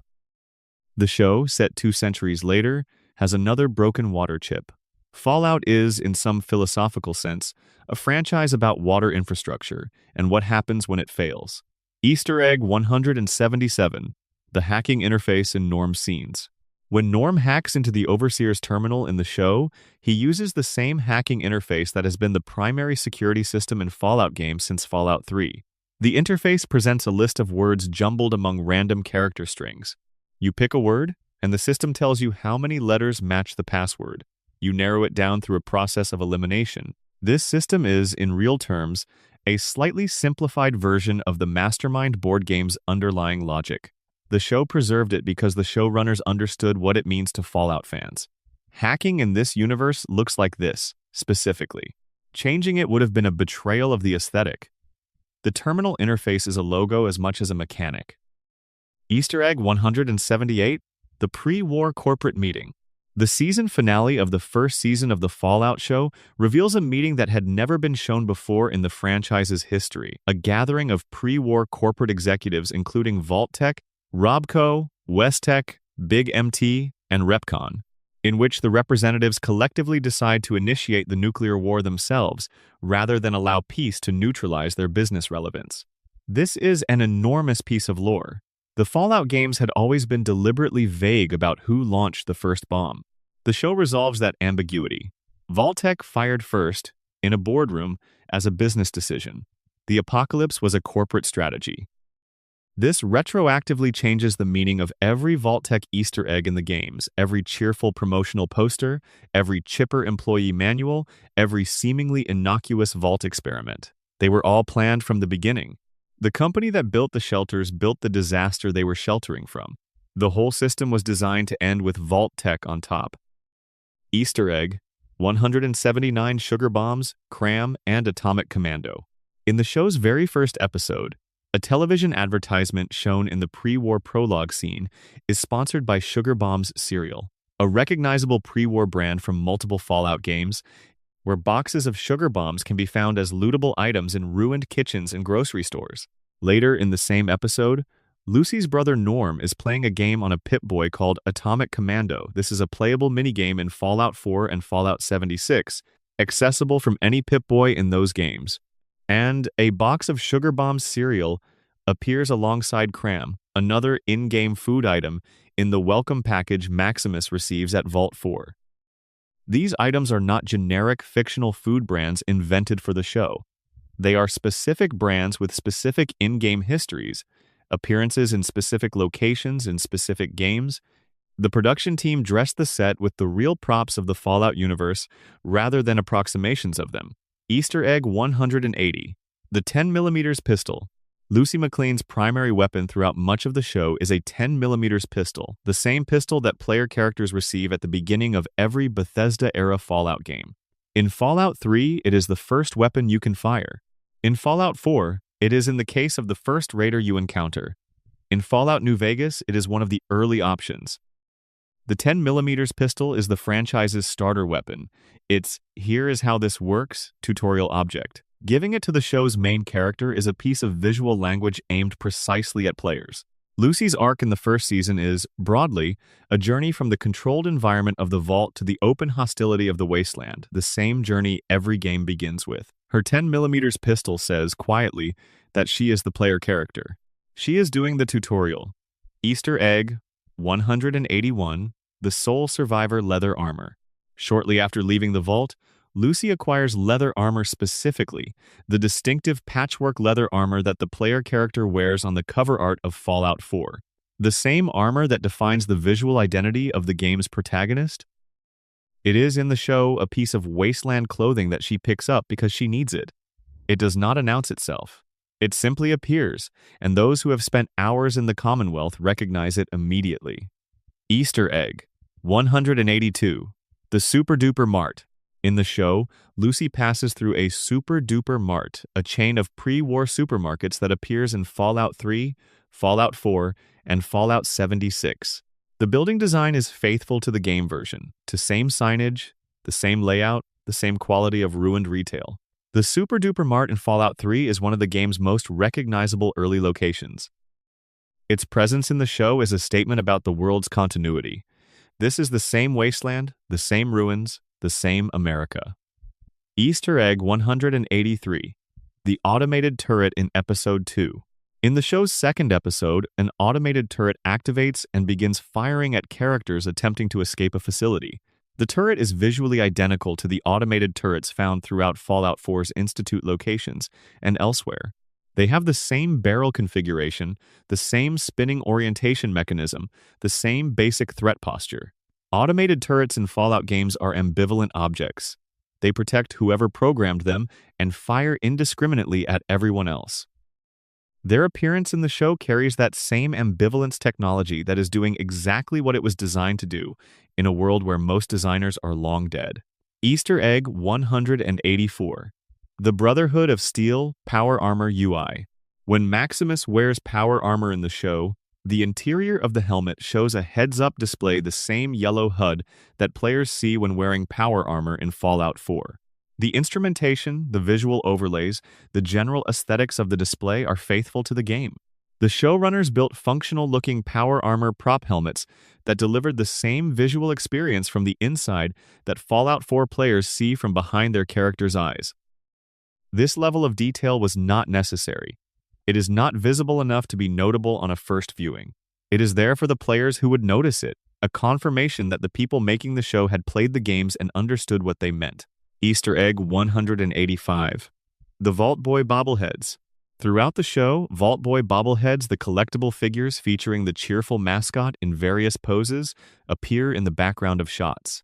They are sitting on shelves in vaults, perched on pre-war furniture, present in the landscape as they are present in the games, as collectible objects with stat-boosting utility in gameplay terms, and as omnipresent branding for the corporation responsible for everything that has happened. The Vault 33 common area features a foosball table with Vault Boy figurines as the players. This is the kind of detail that required someone to design and build custom props that would be on screen for approximately 8 seconds. The production team decided that was worth doing. Easter egg 186. The SPECIAL wall chart. When Norm is investigating the mystery of Vault 31, the vault at the center of the show's conspiracy, he hacks into a terminal, and behind him on the wall is a SPECIAL chart. The SPECIAL system, strength, perception, endurance, charisma, intelligence, agility, luck is the attribute system that has defined every Fallout game's character building since 1997. The chart on the wall is visually consistent with the version seen in Fallout 76, rendered as an instructional poster. In the show's context, the chart exists because Vault 76, the control vault in Fallout 76, was specifically designed to produce optimal residents. The SPECIAL system was how Vault-Tec measured and selected for quality. Seeing it on the wall of a vault laboratory gives it a darker connotation than it has in the games. Not a character creation system, but a human grading rubric. Easter egg 187. The Mr. House cameo and the Lucky 38. In the finale of the show's first season, the camera pulls back in the last moments to reveal the Las Vegas Strip on the horizon, the Lucky 38's distinctive tower visible among the casinos. A brief scene shows Mr. House himself, alive and watching events from his penthouse through screens. Played by a different actor for this brief appearance, the characterization is faithful. The man attached to medical equipment, the monitors displaying the outside world, the intelligence that has survived 200 years by declining to leave his tower. Mr.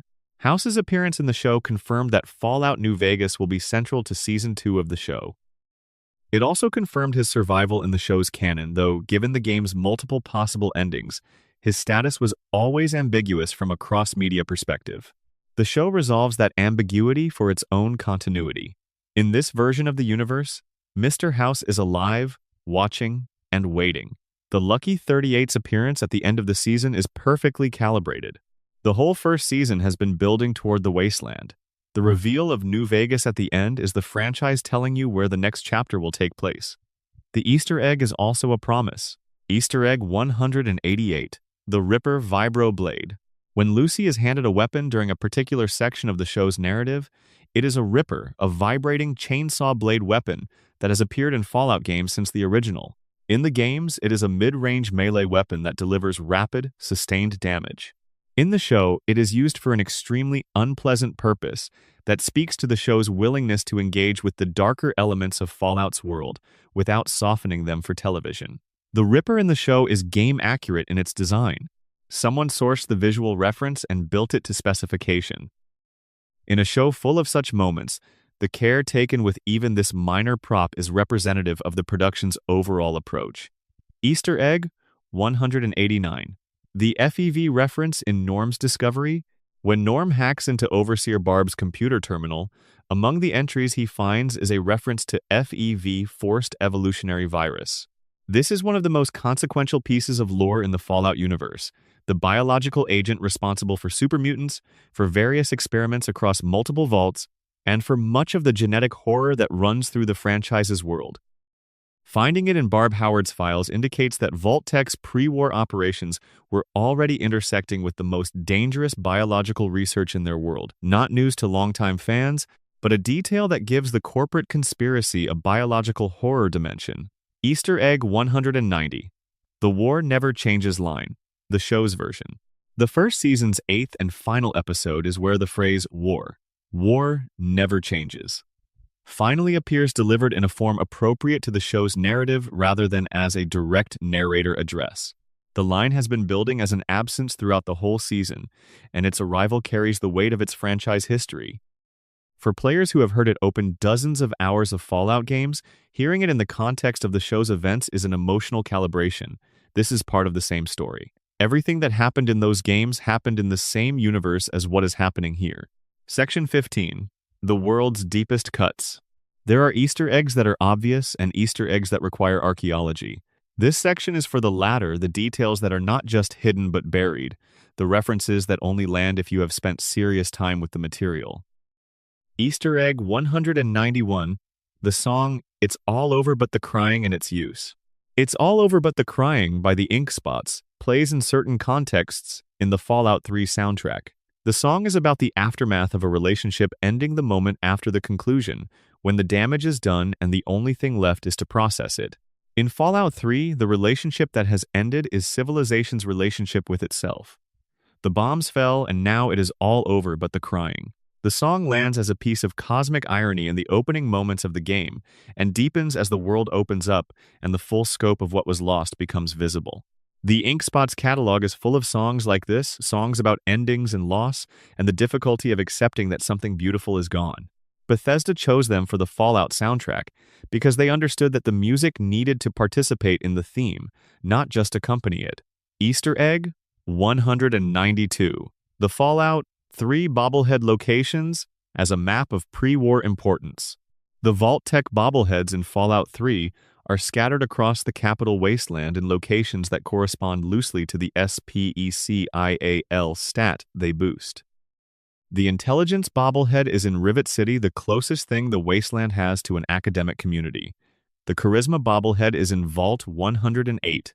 The Strength bobblehead is in the Megaton Clinic. Each placement tells a small story about what the stat means in post-apocalyptic terms. The Intelligence bobblehead lives among scholars. The Strength bobblehead lives among survivors. The placement was not arbitrary. Someone thought about it. Easter egg 193. The Tunnel Snakes Gang and the teen movie parody. In Fallout 3, the bully faction within Vault 101 is called the Tunnel Snakes, a group of young vault dwellers who have organized themselves into an aggressive social clique around a boy named Butch Deloria. Their jacket iconography, their posturing, their determination to be taken seriously, all of it, is a parody of 1950s juvenile delinquent culture, the kind of gang that populated teen movies like The Wild One and the wave of films that followed it. The Tunnel Snakes are simultaneously a genuine source of childhood social threat for the player character and a comedy act. Butch's insistence on the group's importance, Tunnel Snakes rule, is a joke whose punchline is the word rule, as a piece of teen slang. In a vault of 200 people, the Tunnel Snakes are the biggest fish in a very small and entirely artificial pond. Butch Deloria can be recruited as a companion later in the game, and he brings his jacket. He has never entirely stopped being the Tunnel Snakes. He carries his adolescence with him the way people do. Easter egg 194. The pre-war broadcast from the Fallout 3. Opening At the very beginning of Fallout 3, before you were born, the game plays a pre-war radio broadcast from GNR Galaxy News Radio, which 3Dog will later take over. The broadcast is a piece of fictional news journalism about the state of the resource wars, the conflict with China, the general atmosphere of the pre-war world. The broadcaster's voice has the specific cadence of 1950s American radio journalism. This broadcast exists only in the very beginning of the game and is never referenced again. It establishes the world's backstory in 2 minutes of ambient audio while you are staring at a screen showing your character about to be born. Most players are not paying close attention to the audio at that exact moment. The broadcast plays whether or not you listen. It is there for the replayers, for the people who start the game again knowing what the capital wasteland looks like, who listen to the pre-war broadcast and understand every implication of what the newsreader does not know is coming. Easter Egg 195, The Fallout New Vegas, Begin Again, Song and Lonesome Road. The Lonesome Road DLC for Fallout New Vegas concludes the story of Ulysses, the enigmatic courier who has been present in the backstory of the game since the beginning, the man who refused the job of delivering the platinum chip and so left the player character to take it. Lonesome Road is a conversation between two couriers, and it ends depending on your choices in various forms of destruction and clarity. During the ending slides of Lonesome Road with the Wild Wasteland trait active, an alternate version of the narration plays that references the broader weirdness of the wasteland. The Lonesome Road's ending theme, in any version, is one of the most emotionally complete pieces of music in the franchise, a song that sits with the consequences of the choices made and offers no easy comfort. Chris Avalone's lyric contribution to the broader game's music, noted earlier, extends in spirit through Lonesome Road's entire sonic design. The DLC sounds like someone saying goodbye. Easter Egg 196, The Fallout 76 Breaking Bad reference in detail. The Breaking Bad reference in Fallout 76 is not merely atmospheric. At a specific location, an abandoned trailer park in the Appalachian wasteland, the setup mirrors the aesthetic of the New Mexico desert trailer meth lab that Walter White used in the show's early seasons. The blue crystalline substance found there is not described or labeled as anything in particular by the game. It exists as visual implication, asking whether you have seen the show and letting the reference land silently if you have. The specificity of the blue color is the key. Blue is not a natural color for crystalline substances in a chemistry context. It is a signature, a brand element, a way of saying, you know who made this without saying the name. Easter Egg 197, The Fallout 4 synth detective novel in Nick Valentine's office.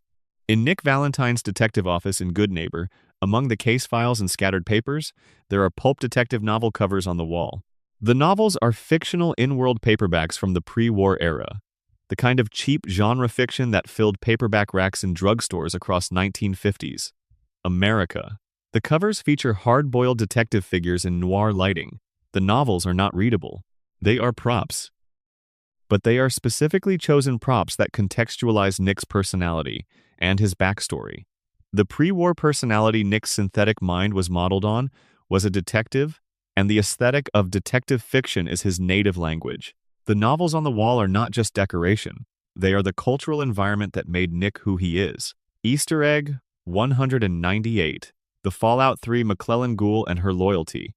In the McClellan family home we mentioned earlier, beyond the RoboBrain running the family's domestic schedule, there is a specific NPC encounter if you return at certain points in the game. The home's former owner, transformed into a ghoul by the radiation, occasionally returns to the house not to threaten or attack, but seemingly out of habit or memory. She wanders through the rooms she once lived in. There is no quest associated with this. No dialogue trigger that acknowledges what it means. The ghoul who used to own the house comes back to it. That is the whole scene. The developers put it there as a piece of emotional world building for anyone paying attention, and it cost them almost nothing in terms of game budget. And it has stayed with every player who noticed it. Easter Egg 199, The Pre-War Baseball Game. Diamond City's settlement in Fallout 4 is built inside Fenway Park, and one of the settlement's traditions is a persistent love of baseball, the sport for which Fenway was built. The residents of Diamond City play baseball. The settlement security carries baseball bats. The radio station plays pre-war baseball commentary, interspersed with music. The specific game that is referenced in some of Diamond City's backstory is a pre-war Red Sox game, a real game from a real season, reconstructed in fictional context. The detail is entirely unnecessary. It required looking up specific historical game records. Someone at Bethesda thought about which game would have been playing on the afternoon of the 23rd of October 2077, in the world where the bombs fell, and built that into Diamond City's memory. Easter Egg 200. The final terminal entry that changed everything. In the depths of the Institute in Fallout 4, on a terminal in the lowest accessible level of the research wing, there is a single entry that predates every other document in the building. It is not part of a sequence, it is not referenced by anything else. It reads like a note to no one in particular, written by one of the Institute's founding scientists in the years immediately following the Great War, before the organization became what it became. The entry says, in the most straightforward possible terms, that the writer does not know if what they are doing is right. They have survived the apocalypse. They have access to extraordinary knowledge. They have colleagues who believe that knowledge obligates them to use it, however it must be used. The writer is not sure. They note that this uncertainty is something they intend to hold on to. The terminal entry is unreferenced. It does not appear in any quest. It is not marked. It requires navigating to a specific terminal in a part of the Institute that most players visit only once, during the quest that brings them there, and spending the time to read a document that the quest does not direct them to. It is the founding doubt of the entire organization. The Institute became something monstrous, but it started with a person who was not sure. That uncertainty is the most human thing in the game. The developers put it in a place where almost no one would find it. Section 16. The Wasteland's Last Secrets. We have been walking for a long time. The sky above is still the same color it always is. The dust is the same dust. Somewhere in the distance, a radio tower plays music to no one. There are a handful of final details worth settling into before the radio goes quiet. Easter Egg 201. The Fallout franchise's relationship with scale. Every Fallout game takes the same physical geography, an enormous, detailed open world, and fills it with content at a density that should not be possible given development timelines. Fallout 3 was built in roughly 4 years by a team that had never made a first-person open-world RPG before. Fallout New Vegas was built in 18 months. Fallout 4 took 7 years, and the team was 4 times the size of the Fallout 3 team. In each case, the Easter eggs are evidence of the specific people working on specific sections of the game. The Fallout 3 team member who was a Penny Arcade reader, the New Vegas writer who had memorized Monty Python, the Fallout 4 developer who is playing Dark Souls on their lunch break. The games are enormous. And the Easter eggs are fingerprints, the proof that real people were here, that these rooms were built by hand, one at a time, by people who cared enough to leave something personal in each one. Easter Egg 202. The Pip-Boys. Original in-world purpose. The Pip-Boy was designed, according to in-universe lore, as a personal information processor for Vault residents, a wrist-mounted computer that tracks health, inventory, maps, and communications. It was never designed to leave the Vault. The models that appear in the games are marked as Vaults 101, 111, etc. when first acquired. Outside the Vault, the Pip-Boy is functionally irreplaceable. No equivalent technology exists in the Wasteland. Every raider, every trader, every faction leader who interacts with a Pip-Boy-wearing protagonist treats it as an extraordinary object. The whole world can see that you came out of a vault. The Pip-Boy announces your origin every time someone looks at your wrist. This is a piece of world-building embedded in a game mechanic. The Pip-Boy is not just the player's interface. It is a marker of social identity in the Wasteland, a signal of where you came from and what that means. The Easter egg is the way that knowledge, once you have it, changes every interaction. Easter Egg 203. The Fallout New Vegas Strip and its real counterpart. The New Vegas Strip in the game is a compressed version of Las Vegas Boulevard, the real Las Vegas Strip with the major casinos of the game world, roughly corresponding to real locations on the actual road. The Lucky 3-8 Stardust, the Gomorrah, Bally's, or the Flamingo, the Ultra Lux, the Riviera, the Tops, the Sands. Each casino has a real counterpart in the mid-century Las Vegas landscape. The game's Las Vegas is Las Vegas as it existed before the casino demolitions of the 1990s and 2000s, the Rat Pack Las Vegas, the Neon and Desert Las Vegas, the city that predates the era of themed mega resorts. The Fallout universe's Las Vegas survived the nuclear war in better condition than most American cities, which means it preserved a version of the Strip that our version of Las Vegas chose to demolish. New Vegas is an Easter egg about memory and preservation. The city in the game is the city that was lost in the real world, and finding it in the wasteland has a quality of genuine nostalgia for a Las Vegas that real people remember, and that the bombs in this fictional universe decided to spare. Easter egg 204. Every skeleton tells a story. We have referenced specific skeleton dioramas throughout this script, but the practice of using skeletal remains to tell stories is so fundamental to Fallout's environmental design that it deserves its own final moment. The developer's approach to skeleton placement is governed by an unwritten rule. No skeleton should be in a position that does not tell you something. A skeleton slumped over a desk died at work. A skeleton in a chair by a window died looking out. Two skeletons in the same bed died together. A skeleton with its hands extended toward a sealed door died trying to get out. The skeletal evidence is the most direct form of storytelling in the games because it requires no words. You read the scene, not the text. You understand what happened through position and context. And because the games contain thousands of skeletons, literally thousands, across every location, the entire wasteland is a scene that you read rather than narrate. The Easter egg is the practice itself. Bethesda and Obsidian trained their level designers to tell stories with bones, and then gave them hundreds of rooms to fill with those stories, and then released the games into the world without ever explaining the approach to players. You were simply placed in a world that was full of stories and trusted to find them. Easter egg 205. The in-jokes of Vault-Tec's internal documents. Vault-Tec's corporate communications, the memos, the mission statements, the employee handbooks scattered throughout the game's vault locations are written in the specific register of mid-century American corporate bureaucracy. They are relentlessly upbeat. They speak of participants and outcomes and program goals. They use passive voice to describe things that would be horrifying in active voice. The joke hidden in this is an old one. Corporate language as a mechanism for making terrible things sound reasonable. But Fallout executes it with unusual precision. The documents are not satirically over the top. They are carefully calibrated to sound almost normal, to ring almost true, to stay just inside the boundaries of real corporate communication style. The horror is that they sound like documents you might have received at a real company. Easter egg 206. The Fallout universe's faith in humanity. There is a reading of the Fallout franchise, not the one the games advertise, but the one that emerges if you collect enough of its hidden details in which the whole series is an argument about human endurance. Every vault experiment ends badly, but someone usually survives. Every settlement is fragile, but people keep building them. Every pre-war dream turned into a disaster, but people in the wasteland keep dreaming. The Easter eggs are part of this argument. The developers who hid love letters in the ruins, who put jokes in weapon names, who arranged skeleton scenes with the precision of theater, they were expressing something about the relationship between human beings and the world they make. The world can end.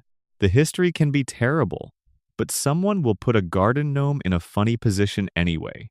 Someone will arrange the teddy bears. Someone will write a note for the person who comes after them. The Easter egg is the thing itself. The practice of hiding things, of trusting someone to look, of believing that the search is worth making. Every Easter egg in the Fallout franchise is a small act of faith in human curiosity, placed in a world designed to make that curiosity feel necessary. The wasteland rewards the patient. It always has. That's the secret. A final note on finding things in the dark. There is something worth saying about what it means to search for Easter eggs in a world as dark as Fallout's. These are games about the end of civilization. The humor is black. The lore is frequently cruel. The vaults were prisons dressed as shelters. The corporations were villains dressed as benefactors. The American dream of the Fallout universe was a lie that the people in it believed wholeheartedly and were annihilated by. And yet, the games are funny. Genuinely, consistently, lovingly funny in dozens of directions at once. The environmental storytelling that puts a skeleton in a lawn chair with a tropical drink is not a mean joke, it is an affectionate one. The skeleton chose the right place to be when the world ended. The skeleton had priorities.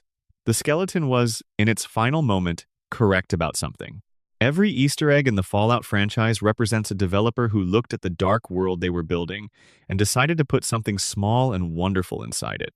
A webcomic reference on a jumpsuit, a film quote in a robot's combat dialogue, a pair of skeletons holding a door in a lake, a chessboard with just the kings left, the recipe on the refrigerator. These things cost almost nothing to make. They take up almost no space in the game's data. They are experienced by a tiny fraction of players, the ones who look in corners, who read terminal entries 3 menus deep, who swim under aircraft carriers to see what is on the other side. But they are there. They have been there for years, for decades in some cases, waiting. The game went out into the world and the Easter eggs went with it, patient as the wasteland itself, available to anyone who came looking. You came looking. That means something. The Fallout games are full of people who survived by continuing to care about things. 3 Dog broadcasting into the static of the capital wasteland because someone needed to hear the truth. Raul Tejada carrying 2 centuries of memory and the weight of everyone he has outlived. Nick Valentine solving cases in the ruins of Boston because the alternative is giving up on the idea that things can be resolved. The lonely scientist at the bottom of the institute who was not sure she was doing the right thing and decided to hold on to that doubt. The Easter eggs are the developer's version of the same instinct. A world was ending the fictional world, and also, in some sense, the world of development, the crunch and the pressure and the deadlines and the years, and they chose to put something careful and personal and funny in the walls of it anyway, because the search for the thing matters, because finding the detail matters, because noticing is itself a form of care. The wasteland is dark, but someone left the lights on in some of these rooms, and if you know where to look, you can find them. Good luck out there.